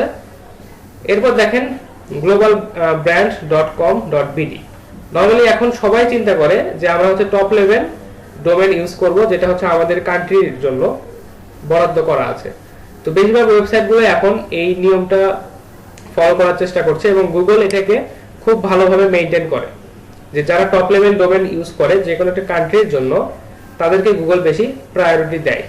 তো এই ক্ষেত্রে এখন আপনারা দেখবেন যে নতুন যে সাইটগুলো আছে এরা বেশিরভাগই টপ লেভেল কান্ট্রি ডোমেনগুলো ইউজ করার চেষ্টা করে। আগে একটা বিষয় আমরা খেয়াল করে দেখবেন যে আগে ছিল কিন্তু daraz.com। আচ্ছা, এখানে আবু নওশাদ আছেন। আবু নওশাদ কি মনে করে যে আগে daraz.com.bd ছিল নাকি আগে শুধু daraz.com ছিল? আমার তো মনে নেই ভাইয়া, আমি যখন থেকে জয়েন করছি তখন থেকে বিডি। আচ্ছা, ঠিক আছে। তো এই বিষয়টা আসলে গুগল খুব ভালোভাবে অ্যানালাইজ করে এবং দেখা যাচ্ছে যে তারা হচ্ছে এই টপ লেভেল যে ডোমেনগুলো আছে, যেমন কান্ট্রির জন্য যে ডোমেনগুলো বরাদ্দ করা, এগুলোকে তারা প্রায়োরিটি বেশি দেয় এবং এই বিষয়টা সবাই এখন খেয়াল করে বেশিরভাগ সবাই এখন .com.bd এই ডোমেনগুলো নেওয়ার চেষ্টা করছে। তো আপনারা যদি স্পেসিফিক শুধুমাত্র বাংলাদেশের জন্য কোনো একটা বিজনেস রান করতে চান বা দেখাচ্ছে যে একটা সাইট যদি রান করতে চান, সেক্ষেত্রে অবশ্যই .com.bd এই ধরনের হোস্টিং আপনারা বা এই ধরনের ডোমেন আপনারা নেওয়ার চেষ্টা করবেন। আর যদি আপনার ইন্টারন্যাশনাল সাইট হয় বা দেখাচ্ছে যে আপনি আপনার একটা কোনো ব্লগ সাইট বা দেখাচ্ছে এখানে আপনি কোনো এডুকেশনাল কোনো একটা কন্টেন্ট এখানে দিতে যাচ্ছেন, সেক্ষেত্রে .com আপনি ইউজ করতে পারেন। এটা সবার জন্যই প্রযোজ্য। যে কোনো দেশ থেকে যে কোনো ভিজিটর আপনার সাইট বা আপনার হচ্ছে পোস্টগুলোকে তারা ভিজিট করতে পারে, কোনো সমস্যা নেই। তবে নর্মালি যদি লোকাল বিজনেস বা দেখা যাচ্ছে কোনো একটা কান্ট্রির জন্য যদি বিজনেস হয়, সেক্ষেত্রে টপ লেভেল বিডি ডোমেন বা দেখা যাচ্ছে ইউকে ডোমেন বা ইউএস ডোমেন এগুলো ইউজ করা আপনাদের জন্য সবচেয়ে বেটার। আচ্ছা, এই র্যাঙ্কিং ফ্যাক্টরগুলো বলতেছি তার মানে এই না যে শুধু আপনি এগুলো পড়ে জাস্ট হচ্ছে বা এগুলো দেখে জাস্ট বসে থাকবেন। আপনাদেরকে যখন ক্লায়েন্ট আপনাদেরকে বলবে যে আমার সাইটটাতে এত ভালো কন্টেন্ট আছে, এত টাকা পয়সা খরচ করি, তারপরেও কেন এগুলো হচ্ছে র্যাঙ্কিং এ আসে না, আপনি একটু আমার সাইটটাকে চেক করে দেখেন। তখন আপনাদেরকে এইভাবে মিলায়ে বা দেখা যাচ্ছে যে এতগুলো 208টা ফ্যাক্টর যদি আপনার মনে নাও থাকে, হয়তো আপনি এই শীটটা থেকে দেখে তার ওয়েবসাইটে গিয়ে চেক করলেন যে এই ধরনের বিষয়ে সবকিছু ঠিকঠাক আছে কিনা। তো এটা হচ্ছে তখন আপনারা ইউজ করবেন যে কেউ যদি আপনাদেরকে বলে অ্যাজ এ এসইও এক্সপার্ট আপনি একটু দেখেন যে আমার ওয়েবসাইটটাতে কোথায় প্রবলেম, এত টাকা পয়সা খরচ করছি, এত এসইও করতেছি, এত ব্যাকলিং করছি, কাজ কেন হচ্ছে না। তো তখন অবশ্যই আপনাদেরকে এই বিষয়গুলো বা এই ফ্যাক্টরগুলো অ্যানালাইসিস করে তাকে বলতে হবে যে এইভাবে যদি আপনি করতেন বা এইভাবে যদি আপনি প্ল্যান করেন, তাহলে আপনার ওয়েবসাইটটা ইনশাআল্লাহ একদিন সাকসেসফুল হবে, বা এখানে এই প্রবলেমটার কারণে আপনার ওয়েবসাইটটা এত কিছু করার পরেও সামনের দিকে আসছে না।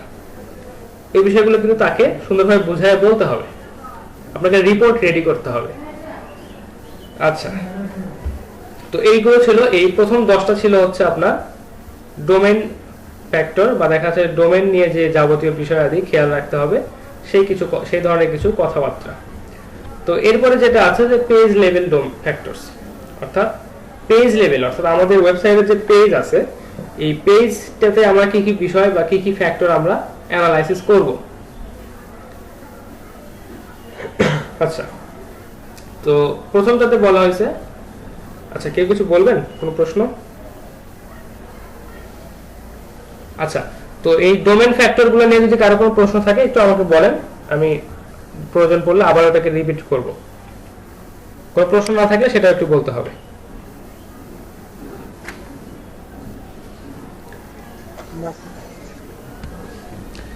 আচ্ছা আচ্ছা, তাহলে আমরা পরের পার্টটাতে যাই, সেটা হচ্ছে যে পেজ লেভেল ফ্যাক্টরস, অর্থাৎ আমাদের ওয়েব পেজে কি কি ফ্যাক্টর আমাদেরকে কনসিডার করতে হবে বা কি কি ফ্যাক্টর আমাদেরকে খেয়াল রাখতে হবে। তো প্রথমে হচ্ছে যে কিওয়ার্ড ইন টাইটেল ট্যাগ। আচ্ছা, আপনাদের যে কিওয়ার্ডটা হবে, আপনাদের ওয়েবসাইটে যে মেইন যে কিওয়ার্ডটা হবে সেই কিওয়ার্ডটা অবশ্যই টাইটেলের মধ্যে থাকতে হবে। আচ্ছা, এখানে বলছে it is not as important. আচ্ছা ঠিক আছে,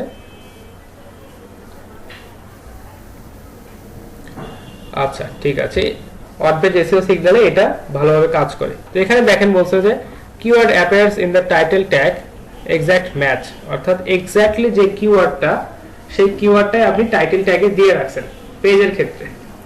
যে ক্ষেত্রে বলতেছে যে গুগল পজিশনটা কেমন হবে এবং দেখা যাচ্ছে যদি কিওয়ার্ডটা যদি থাকে কত পার্সেন্ট আপনার এখানে রেজাল্টে আসার সম্ভাবনা বা সার্চে আসার সম্ভাবনাটা, এটা একটা গ্রাফিক্যালি ওরা রিপ্রেজেন্ট করছে। আচ্ছা, তারপর বলছে title tag start with keyword, অর্থাৎ প্রথমে যেটা একটু আগে যখন ডোমেনের ক্ষেত্রে আমরা দেখলাম যে আমাদের ডোমেনটা যদি আমাদের কিওয়ার্ডের নামে থাকে তাহলে ওইটা হচ্ছে সার্চে সামনের দিকে আসার সম্ভাবনা বেশি। এখন কোথাও হয়তো দেখা যাচ্ছে যে প্রথম ওয়ার্ডটাই আমাদের কিওয়ার্ড, পরে হয়তো দেখা যাচ্ছে যে কোথাও হয়তো সেকেন্ড ওয়ার্ডটা আমাদের কিওয়ার্ড, এইভাবে অনেক ডোমেন কিন্তু আছে। যেমন একটা উদাহরণ হিসেবে বললাম যে রায়ান্স কম্পিউটার, আবার একটা দেখানো হচ্ছে কম্পিউটার সোর্সেস বিডি। তো ওই রকম এখানে বলছে যে title tag starts with keyword, আপনাদের টাইটেলটা আছে সেই টাইটেলটা যদি কিওয়ার্ড দিয়েই শুরু হয় তাহলে এটা আপনার জন্য বেশি গুরুত্বপূর্ণ বা এটা আপনার জন্য বেশি উপকারী হবে। এরপরে বলছে keywords in description tag. Description ট্যাগে যদি আপনার হচ্ছে ডেসক্রিপশন ট্যাগ বা দেখা যাচ্ছে মেটা ট্যাগে যদি আপনি এই কিওয়ার্ডটাকে ইউজ করেন এটা অবশ্যই আপনার এই পোস্টটার জন্য বা পেজটার জন্য বেশি উপকারী হবে।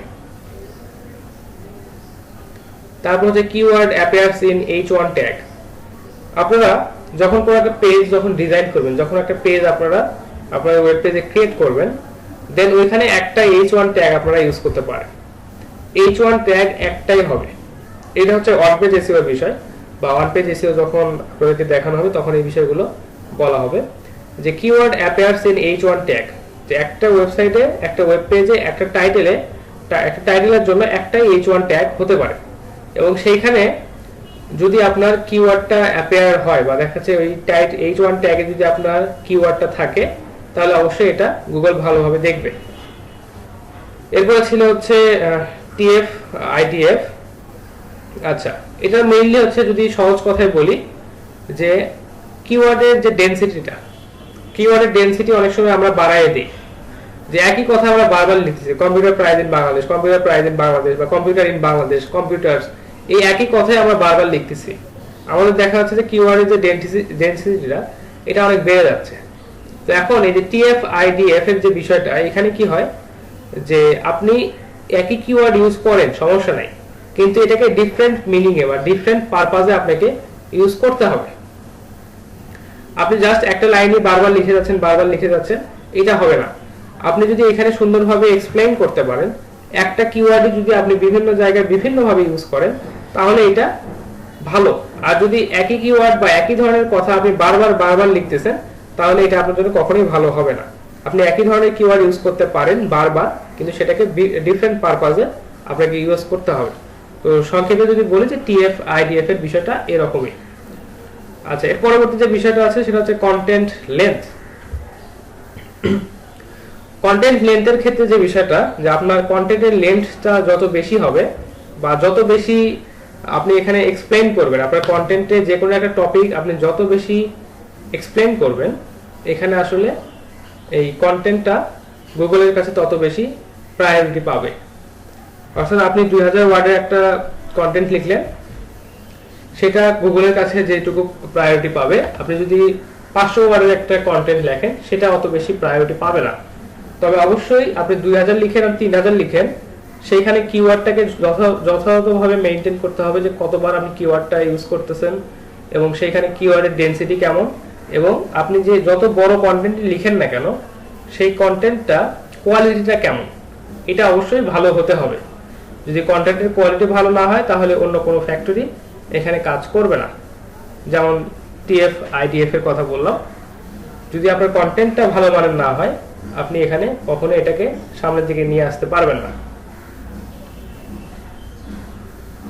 আচ্ছা, এখানে দেখেন একটা বিষয় বলছে যে কন্টেন্টে দেখেন কন্টেন্ট টোটাল ওয়ার্ড কাউন্ট। এখানে যেটা আমি বললাম যে 2000 যদি হয়, 2000 ওয়ার্ডের কন্টেন্ট যদি লেখেন আপনি, সেটাতে গ্রোটা আসলে অনেক বেশি, বা সেটা আসলে গুগলের পজিশনে সামনের দিকে আসার পসিবিলিটি সবচেয়ে বেশি। ধরেন আপনি একটা 2000 ওয়ার্ডের একটা কি আপনি হচ্ছে টাইটেল লিখছেন, 2000 ওয়ার্ডের একটা আর্টিকেল লিখছেন, সেটা থাকবে সার্চে 2 এ, আর আপনি দেখা যাচ্ছে যে যদি 1800 1900 এই ধরনের একটা মেজার করে যদি বা 2000 এর কাছাকাছি ওয়ার্ডের যদি একটা আপনি আর্টিকেল লেখেন, সেটা অবশ্যই তার সামনে থাকবে। তো ম্যাক্সিমাম 2000 বা তার 1900 থেকে 2000 ওয়ার্ডের মধ্যে টাইটেল আপনার হচ্ছে আর্টিকেলটাকে রাখার চেষ্টা করতে হবে, কন্টেন্টটাকে 1900 থেকে 2000 ওয়ার্ডের মধ্যে রাখার চেষ্টা করতে হবে। আর দেখেন এইদিকে এখানে আপনার হচ্ছে কন্টেন্টের ওয়ার্ডের সংখ্যা যত কমে যাবে, এটা হচ্ছে আপনি তত পিছনের দিকে আসবেন। দেখেন এটা হচ্ছে মোটামুটি 1750 এর মতো ইন্ডিকেট করতেছে এই গ্রাফ থেকে, যে 1750টার মতো ওয়ার্ড ইউজ করে যদি আপনি একটা কন্টেন্ট লিখেন, সেটা থাকবে গুগলের 10 নাম্বার সার্চে। এবং যদি আপনি এখান থেকে যদি 1950টা ওয়ার্ড ইউজ করে যদি আপনি একটা আর্টিকেল যদি লেখেন বা দেখা যাচ্ছে একটা কন্টেন্ট যদি লিখেন, সেটা অবশ্যই 1 নম্বরে থাকবে। তো এই যে কন্টেন্টের ওয়ার্ডের যে রেঞ্জটা, এটা আপনাদেরকে অবশ্যই সুন্দরভাবে মেইনটেইন করতে হবে। এটা অবশ্যই গুগলের সার্চের সামনের দিকে আসতে আপনাদেরকে হেল্প করে। তবে অবশ্যই এখানে আপনি আবার চিন্তা করেন না যে 2000 ওয়ার্ডের কন্টেন্ট লিখতে হবে, একটু কিছু কপি পেস্ট করে বসাই দিই, কখনোই সম্ভব না। আপনার কন্টেন্ট তখন আর এই রুল বা এই ফ্যাক্টর ফলো করবে না। অবশ্যই ইউনিক কন্টেন্ট হতে হবে, সুন্দরভাবে বিষয়টাকে এক্সপ্লেন করে লিখতে হবে।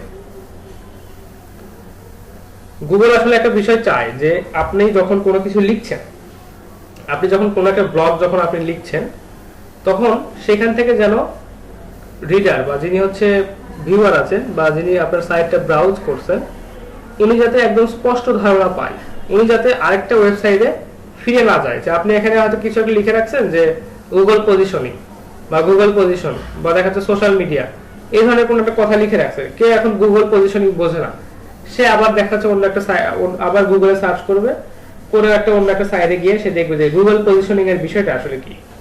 তো আপনার ওয়েবসাইট থেকে যে একটা ট্রাফিক চলে গেল, একটা ভিজিটর চলে গেল, এটা গুগলও চায় না। সে চায় আপনি যাতে পরিপূর্ণ একদম সম্পূর্ণ সুন্দরভাবে একটি কন্টেন্ট রেডি করেন, যেটা পড়ে বা যেটা কোনো ভিউয়ারের সামনে গেলে উনি যাতে ওটা পড়ে সুস্পষ্ট ধারণা এখান থেকে পায়। গুগল নিজেও এটা চায়। আচ্ছা, আরেকটা বিষয় গুরুত্বপূর্ণ, সেটা হচ্ছে টেবিল অফ কন্টেন্টস। এখানে আপনি যদি কন্টেন্ট গুলো লিংক করে টেবিলে রাখেন বা সুন্দরভাবে টেবিলে আপনি এই কন্টেন্ট গুলোকে সাজিয়ে সাজিয়ে রাখেন, এটা আপনাকে এই পেজটাকে গুগল খুব সহজেই এবং ভালোভাবে বুঝতে পারে।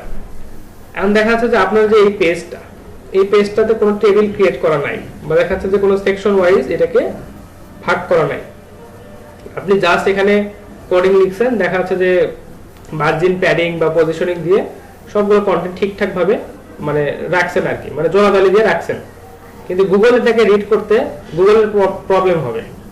তো আপনি যদি টেবিলটাতে বা দেখা যাচ্ছে একটা কন্টেন্ট গুলোকে যদি আপনি টেবিল বা ডিপ হিসেবে যদি সুন্দরভাবে অর্ডারলি যদি সাজান, তাহলে গুগল এটাকে খুব সহজেই রিড করতে পারে। আর গুগলকে যদি আপনি সহজে রিড করাতে পারেন, আর গুগল যদি রিড করে যদি বোঝে যে আসলে আপনার কন্টেন্টটা অনেক ভালো মানের এবং গুগল এখান থেকে সহজে রিড করতে পারছে, তাহলে গুগল অবশ্যই আপনাকে প্রায়োরিটি দিবে। সেখানে কিছু উদাহরণ বলা আছে। Table of contents. আচ্ছা, কিওয়ার্ডের যে ডেনসিটিটা আছে এটা হচ্ছে 0.2% থেকে 0.5%, অর্থাৎ 1000 ওয়ার্ডের যদি আপনি 1000 ওয়ার্ডের যদি আপনি আর্টিকেল লিখেন বা দেখা যাচ্ছে কন্টেন্ট রেডি করেন, সেখানে ম্যাক্সিমাম আপনি 2 বার আপনার কিওয়ার্ডটা ইউজ করতে পারেন। এটা সবচেয়ে বেস্ট প্র্যাকটিস। যদি 2000 ওয়ার্ডের আপনি যদি কন্টেন্ট লিখেন, সেক্ষেত্রে 3 বার ইউজ করবেন। আচ্ছা, তারপর যদি দেখা যাচ্ছে যে 4000 ওয়ার্ডের মতো লিখেন, তারপরে দেখা যাচ্ছে 3-4 বারের মতো আপনার যে মেইন যে কিওয়ার্ডটা এটা ইউজ করার চেষ্টা করবেন। কখনো চিন্তা করবেন না যে কিওয়ার্ড আমি বারবার লিখতেছি এটা মনে হয় যে গুগলে র‍্যাঙ্ক করে যাবে তাড়াতাড়ি। এটা কখনোই না। আপনাকে সবসময় সঠিক ওয়েতে আগাতে হবে। তো কিওয়ার্ড ডেনসিটিটা মেইনটেইন করবেন এবং চেষ্টা করবেন যে কিওয়ার্ড যখনই আপনারা ইউজ করবেন বা কিওয়ার্ড ডেনসিটিটা যদি কখনো একটু বেড়ে যায়, তখন অবশ্যই চেষ্টা করবেন যে এই যে টিএফ আইডিএফ যেটা, এটাকে মেইনটেইন করার। অর্থাৎ হয়তো কিওয়ার্ডের ডেনসিটি বেড়ে গেছে, চেষ্টা করবেন যে প্রত্যেকটা কিওয়ার্ড হয়তো দেখাচ্ছে যে এখানে 1000-এর মধ্যে আপনি 5 বার লিখে ফেলছেন আপনার কিওয়ার্ডটা। এখন আপনি চিন্তা করবেন যে এটা আসলে বেশি হয়ে গেছে, তো আমি একটু চেষ্টা করি এটা কিভাবে কন্ট্রোল করা যায়। তো টিএফআইডিএফ এর যে বিষয়টা ছিল যে ডিফারেন্ট পারপাজে এই বিষয়গুলো বা এই কিওয়ার্ডগুলো আপনি তখন ইউজ করার চেষ্টা করবেন।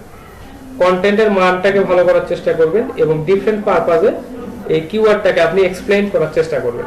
তাহলে এটা গুগলের চোখে কোনো ফল্ট হবে না, বা গুগল এটাকে অবশ্যই ভালোভাবে দেখবে।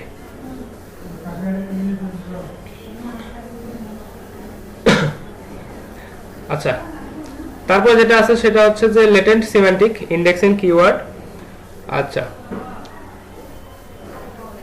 এখানে যে বিষয়টা যে আমি একটু এবং সংক্ষেপে সহজ কথায় আপনাদেরকে বলি যে এখানে একটা উদাহরণ দেওয়া আছে, অলরেডি বলছে যে Apple in the computer company versus Apple the fruit. আপনারা হচ্ছে একটা ব্র্যান্ডের নাম বিভিন্ন রকম হতে পারে। আমরা যদি অ্যামাজনের কথা চিন্তা করি, অ্যামাজন যদি আপনাদেরকে বলি যে অ্যামাজনটা আসলে কি, কেউ আমাকে বলবেন যে অ্যামাজন হচ্ছে একটা মানে একটা বন বা একটা হচ্ছে অরণ্য, বা দেখাচ্ছে অ্যামাজন একটা বিশাল একটা বনভূমি। আবার কেউ হয়তো বলবে যে না, অ্যাপেল হচ্ছে একটা ব্র্যান্ড যারা হচ্ছে আইফোন বানায়, যারা হচ্ছে অ্যাপলের প্রোডাক্ট, যেমন ধরেন যে ল্যাপ, মানে ওদের বিভিন্ন ধরনের ইলেকট্রনিক্স প্রোডাক্ট ওদের আছে। তো দুইটা কিন্তু ডিফারেন্ট জিনিস। এখন অ্যামাজন হচ্ছে মার্কেট প্লেসও হতে পারে। আবার আচ্ছা এলএসআই বা ল্যাটেন্ট সিমেন্টিক ইন্ডেক্সিং সম্পর্কে যে বিষয়টা বলছিলাম, যে এখানে আপনাদেরকে যে কাজটা করতে হবে যে একই শব্দ ভিন্ন মিনিং এ ব্যবহার হতে পারে।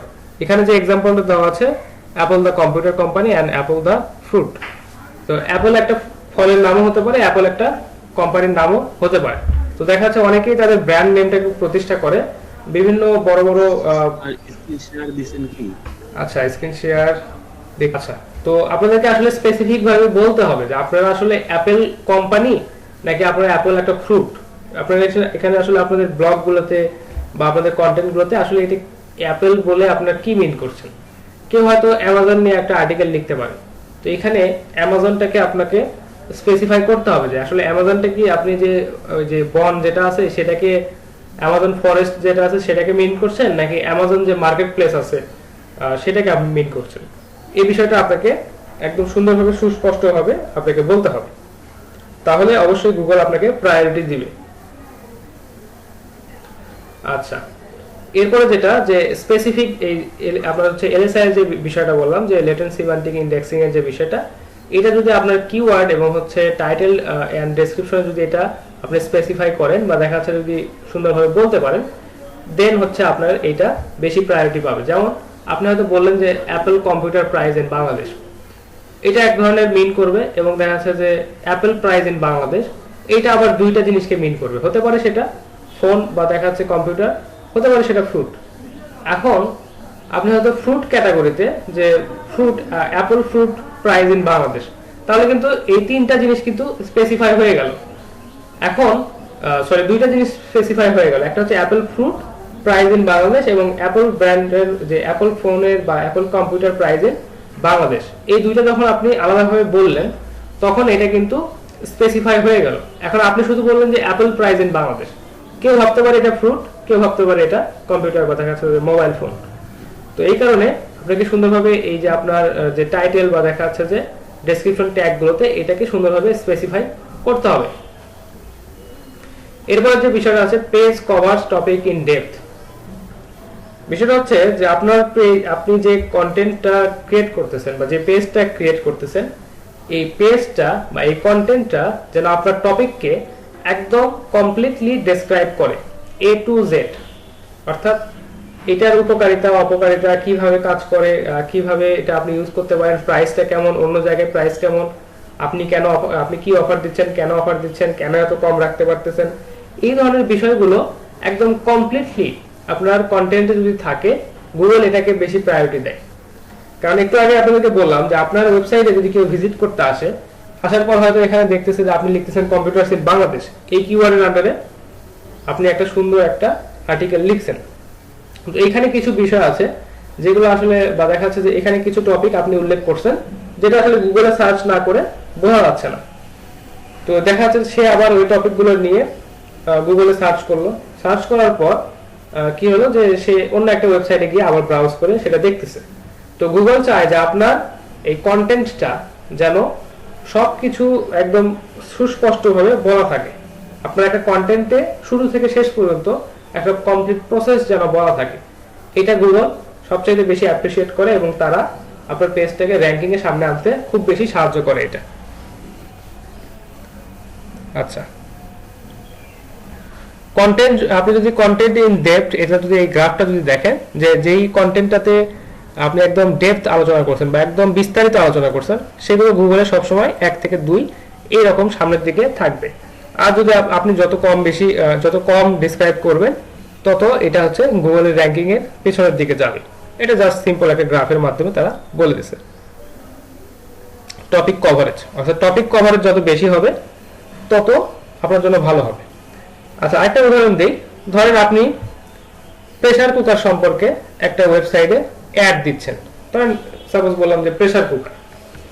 তো প্রেসার কুকার তো সবাই আমরা চিনি বা দেখা যাচ্ছে সবাই আমরা ইউজ করি, কিন্তু তারপরেও দেখা যাচ্ছে যে আপনি যদি ওয়েবসাইটে যখন প্রেসার কুকার নিয়ে যদি কোনো একটা কন্টেন্ট যদি আপনি লিখেন, আপনাকে ওখানে ইন ডেপথ বলতে হবে যে প্রেসার কুকারটা আসলে কি, প্রেসার কুকারটা কোথা থেকে আসলো, এটা আসলে কেন আমরা ইউজ করব, এটা কিভাবে ইউজ করলে সবচেয়ে ভালো হয়, এখানে আসলে সতর্কতার কি বিষয় আছে প্রেসার কুকারটা ইউজ করার ক্ষেত্রে, প্রেসার কুকারটা আমরা কি ধরনের খাবার রান্নার ক্ষেত্রে ব্যবহার করতে পারবো, প্রেসার কুকারটা আসলে একটা প্রেসার কুকার কতদিন আমরা একটানা ইউজ করতে পারবো, এখানে যে হিটটা আমরা দিব এটা কত টেম্পারেচারে হিট ম্যাক্সিমাম দেওয়া যাবে, এই যে বিষয়গুলো আছে ইন ডেপথ বলার পর আমি যদি বলি যে এটার প্রাইসটা এরকম বা অন্যান্য প্রেসার কুকারের সাথে কম্পেয়ার করে যদি আমরা বলি যে হ্যাঁ আমাদের প্রেসার কুকারটা এই কারণে বেটার এবং এটার প্রাইসটা এত, এই কারণে এত প্রাইস, বা আমরা যে অন্যদের থেকে কম প্রাইসে প্রোডাক্টটা সেল দিচ্ছি এটা কেন, এই বিষয়গুলো যদি সুন্দরভাবে ডেসক্রাইব করা থাকে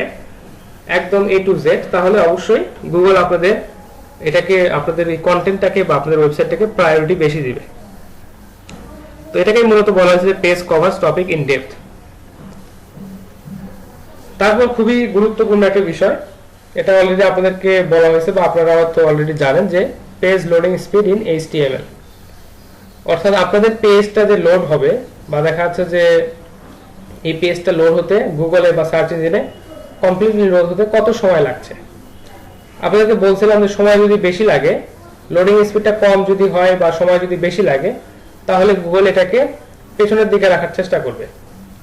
আর যদি লোডিং স্পিডটা বেশি হয় এবং দ্রুত আপনার পেজটা যদি লোড হয় সেক্ষেত্রে গুগল আপনাকে সামনের দিকে নিয়ে আসতে বেশি প্রায়োরিটি দিবে। এটা আপনারা অলরেডি চেক করছেন যে pingdown.com বা দেখা যাচ্ছে যে আপনার এই ওয়েবসাইটের স্পিড টেস্ট করার জন্য বিভিন্ন ওয়েবসাইট অলরেডি গুগলে অ্যাভেলেবল আছে। আপনারা সেখান থেকে আপনাদের পেজের স্পিডটা সবসময় চেক করে বা দেখা যাচ্ছে যখনই পেজে কোনো চেঞ্জ করবেন, ওয়েবসাইটের পেজে যখনই কোনো কিছু চেঞ্জ করবেন অবশ্যই স্পিডটা মেজার করে নেবেন। স্পিডটা 3 সেকেন্ডের কম, অর্থাৎ আপনার পুরো ওয়েবসাইটে লোড হতে যদি 3 সেকেন্ডের কম সময় লাগে সেটা সবচেয়ে বেটার, এবং গুগল তার নিয়মে বলে দেয় যে আপনাকে পেজের যে লোডিং স্পিডটা এটা যদি আপনি 3 সেকেন্ডের কম রাখেন তাহলে আপনাকে সামনের দিকে রাখা হবে।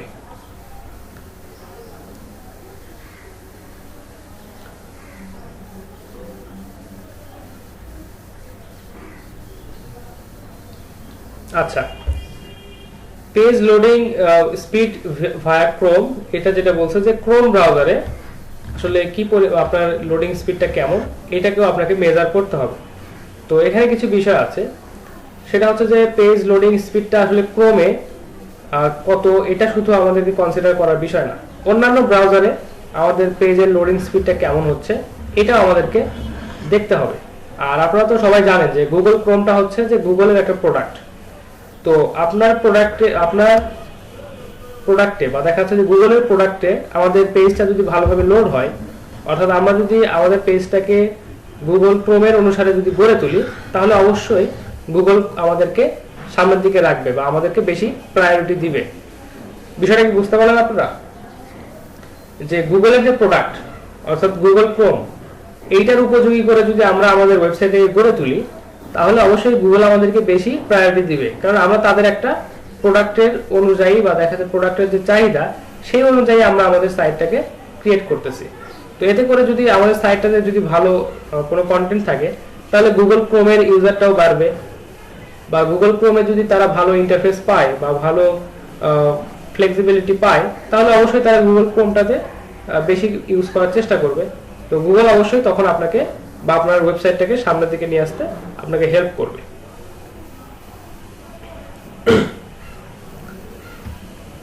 এমপিটা হচ্ছে যে অ্যাক্সেলারেট মোবাইল পেজ। তো এটা কি হয় যে আমাদের পেজটা যদি মোবাইল ফোনে ভালোভাবে লোড হয় বা দেখা যাচ্ছে যে মোবাইল ফোনে যদি আরো দ্রুত লোড হয়, তাহলে এটা আমাদের জন্য অবশ্যই একটা ভালো র্যাঙ্কিং ফ্যাক্টর হিসেবে কাজ করতে পারে।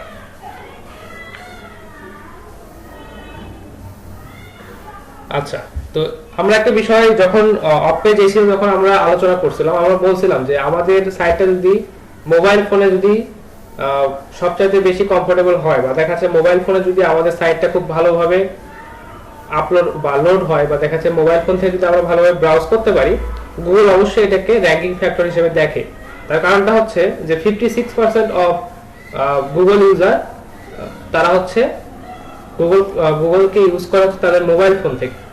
তো এটা একটা হিউজ নাম্বার, অর্থাৎ প্রায় 56%, অর্ধেকেরও বেশি তারা হচ্ছে মোবাইল ফোন থেকে এই গুগলকে ইউজ করে। তো অবশ্যই গুগল এটাকে প্রায়োরিটি দিবে যে আমাদের ওয়েবসাইটে যদি মোবাইল ফোন থেকে ভালোভাবে অ্যাক্সেস করা যায়, তাহলে অবশ্যই এটা আমাদের জন্য একটা র্যাঙ্কিং ফ্যাক্টর হিসেবে কাজ করবে। আচ্ছা, এনটিটি ম্যাচের যে বিষয়টা আছে, যে 25 নাম্বার যে র্যাঙ্কিং ফ্যাক্টরটা, সেটা বলছে এনটিটি ম্যাচ। আচ্ছা, আমাদের পেজটা যদি এনটিটির সাথে অর্থাৎ আমাদের যে এনটিটি আছে এটার সাথে যদি আমাদের পেজটা একদম ম্যাচ করে যায়, তাহলে অবশ্যই এটা আমাদের র্যাঙ্কিং ফ্যাক্টর এবং দেখা যাচ্ছে আমাদের কিওয়ার্ডটাকে বুস্ট করতে সাহায্য করে। আচ্ছা, গুগল হ্যামিংবার্ড অ্যালগরিদমটা সম্পর্কে সম্ভবত আপনাদেরকে বলছিলাম, বা গুগল হ্যামিংবার্ডের যে অ্যালগরিদম এটা সম্পর্কে, এটার নামটা অ্যাটলিস্ট হয়তো আপনারা শুনছেন। আচ্ছা, তো হ্যামিংবার্ডের যে অ্যালগরিদমটা আছে এখানে বলছে যে আচ্ছা যে টপিকগুলো আছে এখানে আসলে আমাদের কি টপিক কভার করা আছে বা আমাদের একটা কন্টেন্টে কি টপিক কভার করা আছে, এটা আসলে আমরা কতটুকু ভালোভাবে এক্সপ্লেইন করতে পারছি, এটা আসলে গুগলের এই হ্যামিংবার্ড অ্যালগরিদমের মাধ্যমে তারা চেক করে। যদি কন্টেন্ট এবং টপিক যদি মানে ফুললি কভার হয়, দেন আমাদেরকে এটা এই হ্যামিংবার্ড অ্যালগরিদমটা আমাদের পেজটাকে সামনের দিকে নিয়ে আসতে সাহায্য করবে। এরপরে যে বিষয়টা আছে যে ডুপ্লিকেট কন্টেন্ট, এটা খুবই মারাত্মক বিষয়। যদি ডুপ্লিকেট কন্টেন্ট থাকে আপনার পেজে, অর্থাৎ একটা পেজ কপি করে আপনি 2টা বা 3টা পেজ করে রাখছেন, এটা খুবই মারাত্মক এবং গুগল এটাকে খুব নেগেটিভ ভাবে দেখে বা দেখা যাচ্ছে যে এটা একটা নেগেটিভ ইনফ্লুয়েন্সার। আচ্ছা, তো বিষয়টা হচ্ছে আমরা কখনোই ডুপ্লিকেট কন্টেন্ট রাখবো না। কপি কন্টেন্ট তো কখনোই আমাদের ওয়েব পেজে পাবলিশ করবোই না। আমরা নিজেদের মতো করে বিভিন্ন রুল ফলো করে আমাদের জন্য কন্টেন্ট তৈরি করব এবং ডুপ্লিকেট কন্টেন্ট বা দেখা যাচ্ছে ডুপ্লিকেট পেজ কখনোই রাখবো না। যদি কখনো রাখার প্রয়োজন হয় সেক্ষেত্রে আমরা ক্যানোনিক্যাল ট্যাগ ইউজ করব অবশ্যই। আচ্ছা, এখানে দেখেন ক্যানোনিক্যালের কথা অলরেডি বলছে। তো ক্যানোনিক্যালের বিষয়টা আমরা অলরেডি বুঝি যে যদি ডুপ্লিকেট কোনো কিছু রাখতেই হয়, দেন একটাতে আমরা ক্যানোনিক্যাল ট্যাগ ইউজ করবো এবং মেইন যে পেজটা থাকে সেটাকে আমরা সার্চে নিয়ে আসার চেষ্টা করব। এরপরে বলা আছে যে ইমেজ অপটিমাইজেশন।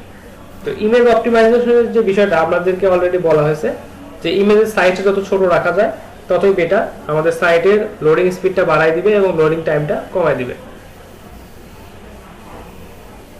আচ্ছা, এখানে দেখা যাচ্ছে যে প্রচুর নিয়ম আছে, অনেক অনেক নিয়ম এখানে বলা আছে। তো এতগুলো আসলে ক্লাসে এক এক করে বলা পসিবল না, বা দেখা যাচ্ছে যে 200টা যদি বলতে যাই তাহলে আসলে পসিবল না। এগুলো আপনাদেরকে একটু পরে পরে দেখতে হবে। তো বিষয়টা হচ্ছে যে এখানে বেশ কিছু মেইন কিছু টপিক আছে, সেগুলো আমাদেরকে অবশ্যই খেয়াল রাখতে হবে। তো আমি একটু মেইন কিছু টপিক একটু আপনাদেরকে দেখাই, যে বিষয়গুলো আমাদের জন্য বেশি জরুরি। দেখেন এখানে পেজের যে এজটা আছে এটা আমাদেরকে অবশ্যই খেয়াল রাখতে হবে। পেজের এজ যত বেশি হবে আমাদেরকে গুগল তত বেশি প্রায়োরিটি দিবে।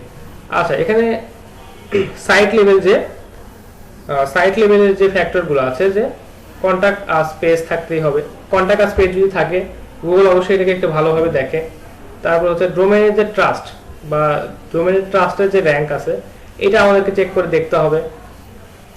এরপর বলছে কি সাইট আপডেট, সবসময় সাইটটাকে আমাদেরকে আপ টু ডেট রাখতে হবে, বা দেখা যাচ্ছে যে কোথাও কোনো প্রবলেম হলে বা কোথাও কোনো সিকিউরিটি আপডেট আসলে সেগুলো আমাদেরকে অবশ্যই আপডেট করতে হবে। আচ্ছা, প্রেজেন্স অফ সাইট ম্যাপ, তারপর হচ্ছে site uptime, server location, আচ্ছা এসএসএল সার্টিফিকেট, এই বিষয়গুলো আসলে একটু গুরুত্বপূর্ণ। যেমন এসএসএল সার্টিফিকেট যদি আপনার সাইটে থাকে, যেমন আমি একটা ওয়েবসাইটে যাই, এখানে দেখেন এসএসএল সার্টিফিকেটটা আছে, আমাকে বলতেছে যে হ্যাঁ এই সাইটটা সিকিউর, এই সাইটটাতে আপনি ব্রাউজ করতে পারেন, কোনো ধরনের প্রবলেম হওয়ার কথা না। আর এখানে যদি এসএসএল সার্টিফিকেট না থাকে এটাকে জাস্ট এখানে রেড ক্রস মার্ক দেখাবে এবং দেখাচ্ছে তখন আমাদেরকে ওই সাইটটা নিজ রিস্কে, বা দেখাচ্ছে আমরা নিজেরা রিস্ক নিয়ে যদি ওই সাইটটা ব্রাউজ করতে চাই করতে পারবো। এটা আসলে এসএসএল সার্টিফিকেট নাই।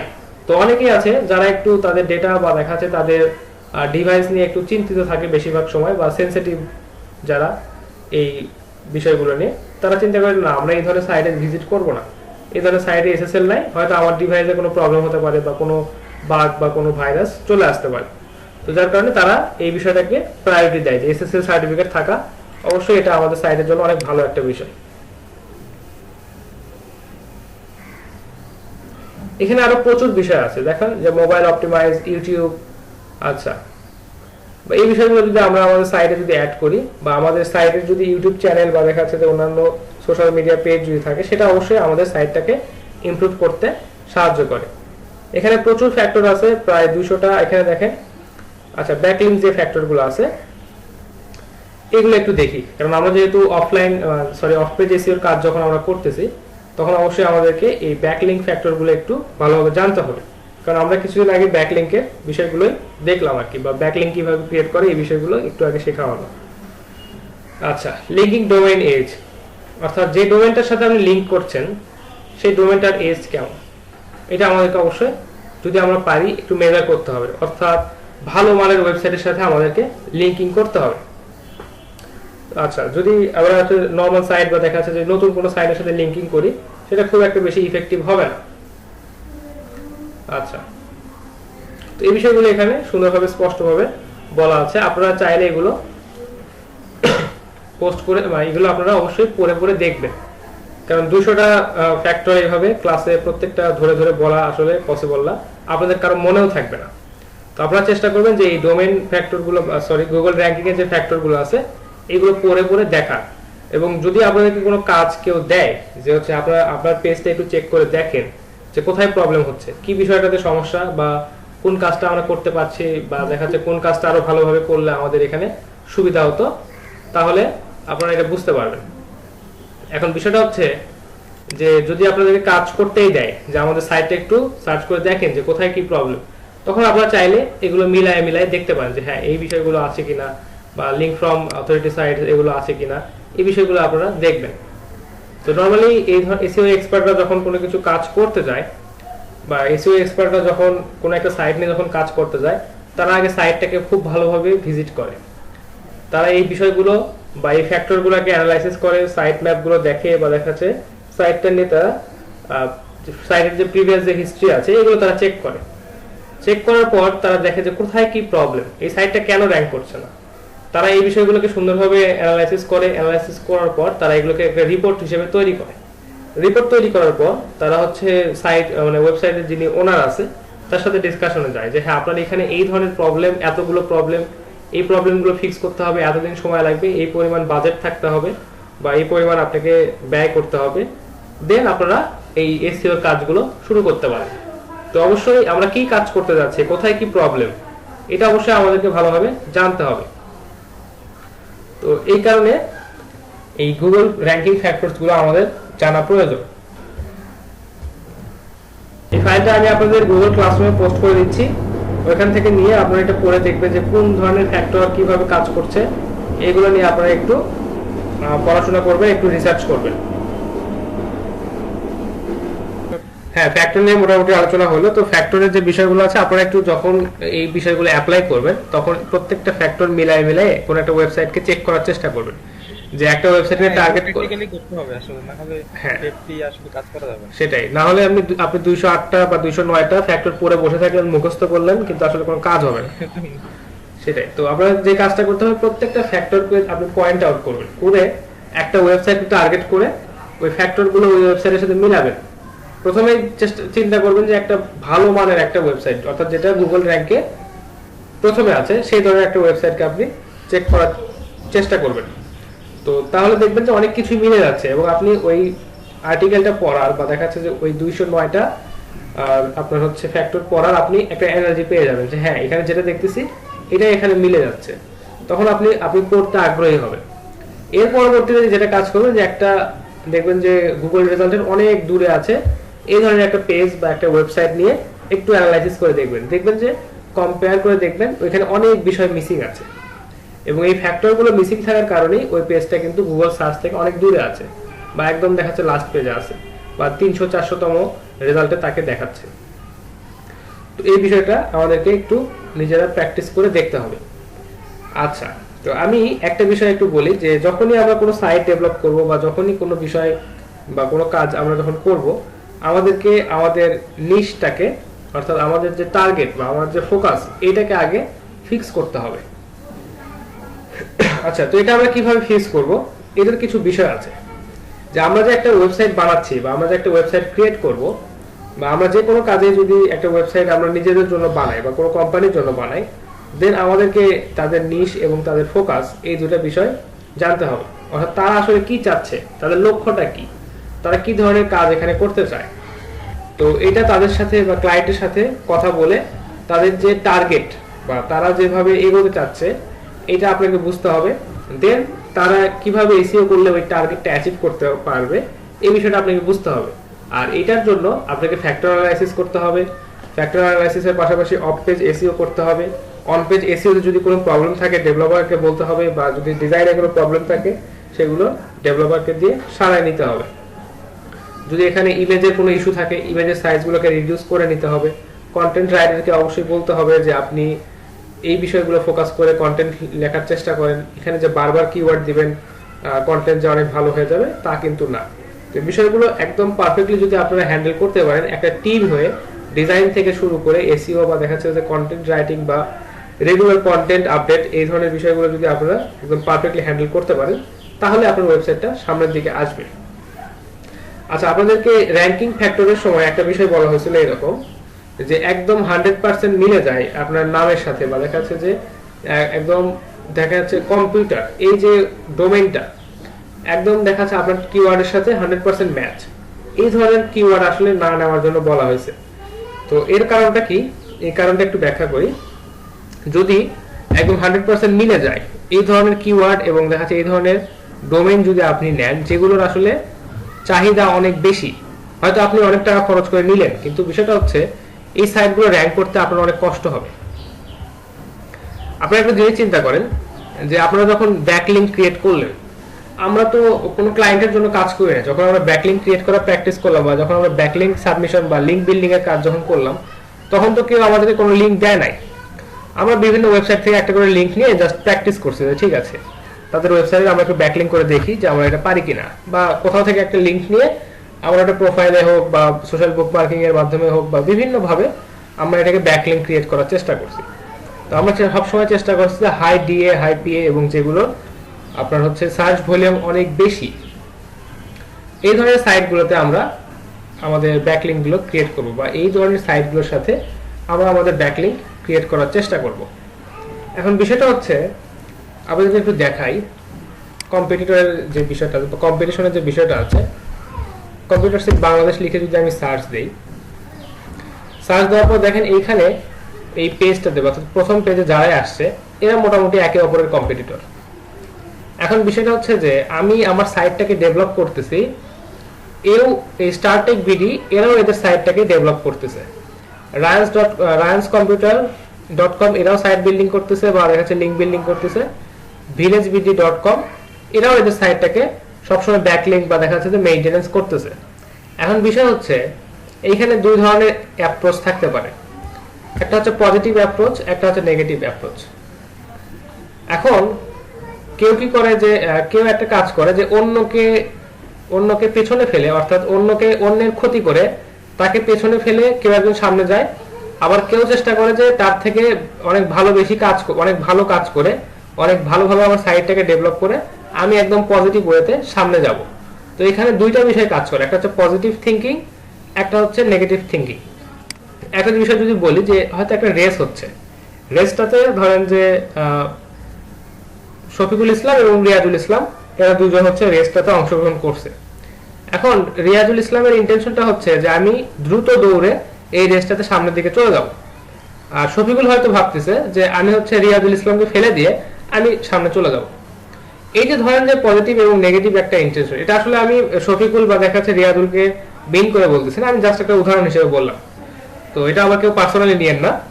তো যে বিষয়টা হচ্ছে যে এখানে নেগেটিভ অ্যাপ্রোচ এবং পজিটিভ অ্যাপ্রোচের দুইটা বিষয় আছে, সবাই একটু ভালোভাবে খেয়াল করলেই বুঝতে পারবেন যে এখানে যে সাইটগুলো আছে এরা যদি চায়, ধরেন যে রায়ান্স কম্পিউটার চাচ্ছে যে স্টারটেক বিডি এদেরকে আমি কিছু মানে লো ডিএপিএ সাইটের সাথে এদের কিছু লিঙ্ক বিল্ডিং করার চেষ্টা করে দেবো।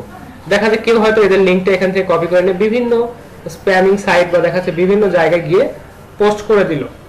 তো গুগল কিন্তু ওই সাইটের থ্রুতে এই স্টারটেক বিডিতে কিন্তু চলে আসবে। বিষয়টা কি বুঝতে পারলেন আপনারা? যখন দেখবে যে নেগেটিভ একটা ইমপ্যাক্ট তার সাইটে পড়ছে, তখন গুগল অবশ্যই স্টারটেক বিডিকে পেছনের দিকে নেওয়ার চেষ্টা করবে। আচ্ছা, বিষয়টা কি বুঝতে পারছেন? এই ক্ষেত্রে ভাইয়া স্টারটেকের বোঝার কোনো অপশন নাই যে তার ওয়েবসাইটে ব্যাকে হচ্ছে যেগুলো হচ্ছে লো ডিপি আছে সেগুলো তো পাঠাচ্ছে। এটাই তো হচ্ছে বিষয়, এইটা আমাদেরকে সব সময় চেক করতে হবে যে আমাদের সাইটের ব্যাকলিংক গুলো আসলে কোথায় আছে, বা আমরা আমাদের সাইটের ব্যাকলিংক যেখানে ক্রিয়েট করে আসলাম সেখানেই আছে কিনা, তার থেকে বেশি কোথাও আছে কিনা। এখন startek.com.bd এদের হয়তো 500টা ব্যাকলিংক ক্রিয়েট করা আছে, বা দেখা যাচ্ছে যে 1000টা ব্যাকলিংক ক্রিয়েট করা আছে। এরা রেগুলার এই ব্যাকলিংক গুলোকে চেক করবে যে আমাদের ব্যাকলিংক গুলো যে ওয়েবসাইটের সাথে ক্রিয়েট করা আছে সেই ওয়েবসাইটগুলোর কন্ডিশন কেমন, তারা কি সামনের দিকে যাচ্ছে না পেছনের দিকে যাচ্ছে, তাদের ডিএপিএ বাড়ছে না কমছে, এটা তারা চেক করবে। যদি দেখে হ্যাঁ ঠিক আছে, এখন দেখলো যে কয়েকদিন পরে দেখলো যে তাদের ব্যাকলিংক এখানে হয়ে গেছে 110টা, এবং এই 10টা তাহলে কারা ক্রিয়েট করলো, তারা তো করে নাই, বা তাদের এসইও এক্সপার্ট আছে তিনিও করেন নাই। তো তখন তিনি চেক করবে যে এই 10টা এক্সট্রা লিংক আসলে কোথা থেকে আসলো, সেই সাইটগুলো আসলে ডিএপিএ কেমন, সেই সাইটগুলোতে আসলে আমাদের সাথে লিংক বিল্ডিং করলে আমাদের উপকার হবে না অপকার হবে, সেই এই বিষয়গুলো কিন্তু সুন্দরভাবে মেইনটেইন করবে। যদি দেখে যে এখানে আপনার হচ্ছে এই লিঙ্কগুলো কেউ হয়তো তাদেরকে ক্ষতি করার জন্য এখানে কেউ দিয়ে রাখছে, দেন সে ওই লিঙ্কগুলোকে ক্লোজ করে দিবে, ওই লিঙ্কগুলোকে সে ব্লক করে দিবে, যাতে ওই লিঙ্কের থ্রুতে গুগল তাদের ওয়েবসাইটে এসে তাদের ওয়েবসাইট সম্পর্কে একটা নেগেটিভ ইমপ্রেশন বা তাদেরকে কোনো পেনাল্টি দিতে না পারে। এই কারণে কন্টিনিউয়াসলি এই ডোমেনগুলো বা দেখাচ্ছে এই সাইটগুলো আমাদেরকে চেক করতে হবে যে এসইও করেই শুধু যে বসে থাকবো তা না।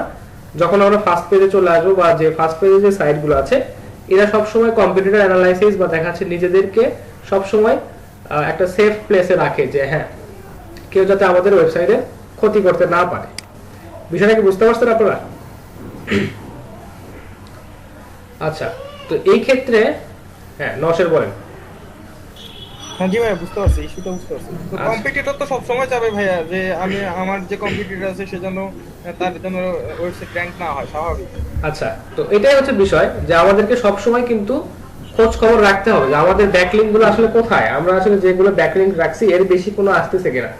আপনি হয়তো প্রতিদিন সকালে উঠে একটু চেক করতেছেন যে ঠিক আছে দেখি যে এখানে হচ্ছে ব্যাকলিংক কয়টা থাকলো, আপনি হয়তো 1000টা ক্রিয়েট করে রাখছেন, দেখলেন যে 1005টা হয়ে গেছে, আপনার অতিরিক্ত 5টা করে থেকে আসলো, খুঁজতে হবে নতুন ব্যাকলিংক যেটা ক্রিয়েট হয়েছে, আপনি খুঁজে গিয়ে দেখবেন যে ঠিক আছে না এটা কি ভুল হয়েছে না ঠিক আছে, এটা কি পজিটিভ নাকি নেগেটিভ, দেন আপনি ওটাকে ব্রেক করে দিবেন বা ওই লিঙ্কটাকে ব্লক করে দিতে পারবেন, বা ওই ওয়েবসাইটের সাথে আপনার লিঙ্কটাকে আপনি ক্লোজ করে দিতে পারবেন। তো এইভাবে আপনাকে সবসময় কন্টিনিউয়াসলি চেক করতে হবে। আর আমরা যদি ম্যানুয়াল ওয়েতে এটা করতে যাই খুবই টাফ আমাদের জন্য। তো এইটা যারা হচ্ছে অনেক বড় বড় সাইট মেইনটেইন করে বা অনেক ভালো ভালো সাইট যারা মেইনটেইন করে তারা হচ্ছে এই স্টেপ বা দেখা যাচ্ছে যে এসিএম রাশের মতো অনেক ভালো ভালো টুল, তারা পেইড টুল ইউজ করে এবং দেখা যাচ্ছে জাস্ট নিমেষেই তারা এটা বুঝতে পারে এবং দেখা যাচ্ছে যে এই এইচটিএফ এবং দেখা যাচ্ছে এসিএম রাশ যেটা বা সিএম রাশ যেটাই বলে, এই টুলগুলো আপনাদেরকে নোটিফিকেশন দিবে যে আপনার এই সাইটে একটা নতুন বিগ ব্যাকলিংক ক্রিয়েট হয়ে গেছে, এটা আপনি চেক করেন, এটার ডিএপিএল লো, এটার কম, এটার হচ্ছে ভলিউম অনেক কম, আপনি এটাকে ব্রেক করেন বা এটাকে ক্লোজ করেন, এইভাবে নোটিফিকেশন কিন্তু আপনাকে দিবে। তো যদি এই ধরনের বড় বড় সাইট আপনারা যদি মেইনটেইন করতে চান বা আপনার যদি এত বড় সাইট থাকে, এত ভালো মানের সাইট থাকে, তাহলে আপনাকে এই ধরনের পেইড টুল ইউজ করতেই হবে। আর যদি আপনি চিন্তা করেন না প্রতিদিন সকালে উঠে আমি ম্যানুয়ালি চেক করবো কয়টা ব্যাকলিংক হয়ে গেল, কিভাবে আসলো, কোথা থেকে কে দিল, তাহলে মনে করেন যে আপনার সারাদিন ওটা করতে চলে যাবে, আপনার পরিশ্রম হবে প্রচুর। যত বড় বড় যত বড় বড় ওয়েবসাইট সেগুলোর লিঙ্ক আসলে অনেক বেশি থাকে, যত বড় ওয়েবসাইট হবে সেগুলোর লিঙ্ক অনেক বেশি থাকে, তো ওগুলো আসলে ম্যানুয়ালি চেক করতে অনেক কষ্ট হয়। তো এই ক্ষেত্রে আপনাদেরকে যে বিষয়টা বলছিলাম যে যদি এক্সাক্ট কিওয়ার্ডের সাথে আপনার ডোমেইনের নামটা যদি মিলে যায়, সেটাকে আসলে র‍্যাঙ্ক করতে খুবই কষ্টকর হয়ে যায়, কারণ ওই ডোমেইনটার প্রতি সবারই একটা চাহিদা থাকে যে আমি ওই ডোমেইনটা নিব, এক্সাক্ট ম্যাচ। ধরুন আমি একটা ডোমেইন নিচ্ছি arafat.com, আমি চাইবো যে arafat.com এই ডোমেইনটা আমি নিব। আচ্ছা আচ্ছা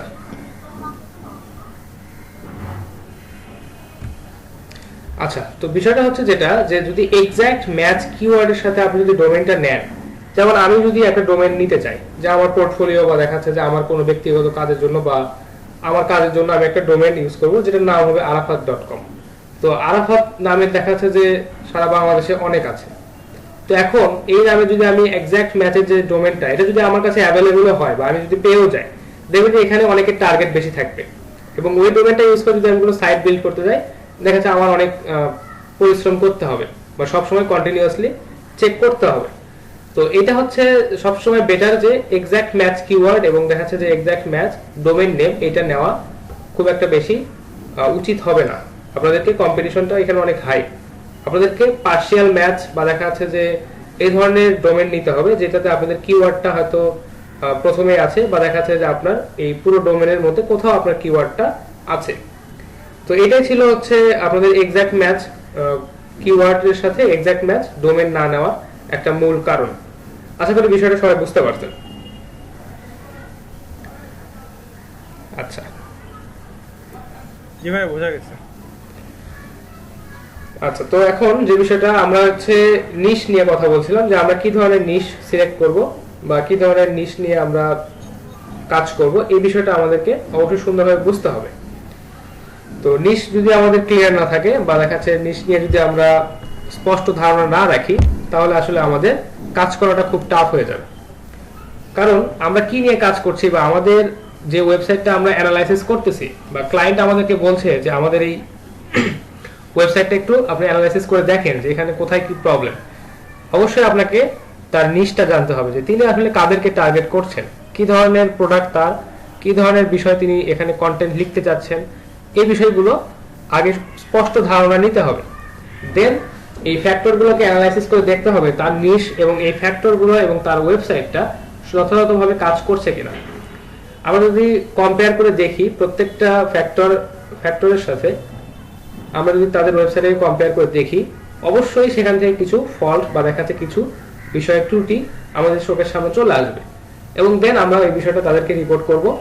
আর আমরা যদি কন্টেন্ট রাইটার বা দেখাচ্ছে এসইও এক্সপার্ট এবং দেখাচ্ছে যে ডিজাইনার যিনি আছেন, এই একটা টিমের যদি একটু ভালো সমন্বয় থাকে, তাহলে অবশ্যই এসইওর কাজ করে বা দেখাচ্ছে যে ডিজাইনিং এর পার্টে বা দেখাচ্ছে কন্টেন্ট রাইটিং এর যে বিষয়গুলো খেয়াল রাখা দরকার, এগুলো প্রপার ওয়েতে খেয়াল রাখা পসিবল হয় এবং একটা ওয়েবসাইটকে র‍্যাঙ্ক করতে অনেক বেশি সুবিধা হয়। আচ্ছা তো এই ছিল মোটামুটি আজকে এই ফ্যাক্টর অ্যানালাইসিসের যে বিষয়।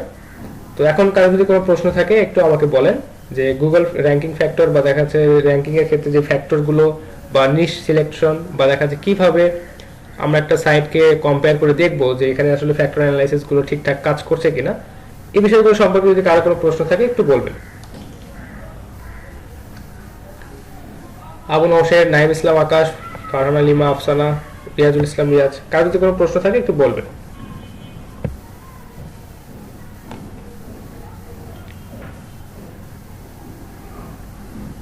আচ্ছা, মৌনতা সম্মতির লক্ষণ, তাহলে বুঝে গেলাম যে কারো কোনো প্রশ্ন নাই।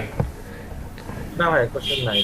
আচ্ছা ঠিক আছে, এগুলো নিয়ে যখন আপনারা বিস্তারিত কাজ করতে যাবেন, ডিপ লেভেল তো যখন হচ্ছে আমরা কাজ করব তখন হচ্ছে এগুলোর আসলে কোশ্চেন বের হবে। জি ঠিক আছে, যখন আপনারা বিস্তারিত কাজ করবেন দেন এই বিষয়গুলো নিয়ে আরো প্রশ্ন অ্যারাইজ হতে পারে, আমাকে তখন আপনারা জিজ্ঞেস করবেন বা নক করবেন, আমি অবশ্যই সেই বিষয়গুলো ক্লিয়ার কনসেপ্ট দেওয়ার চেষ্টা করবো আপনাদেরকে।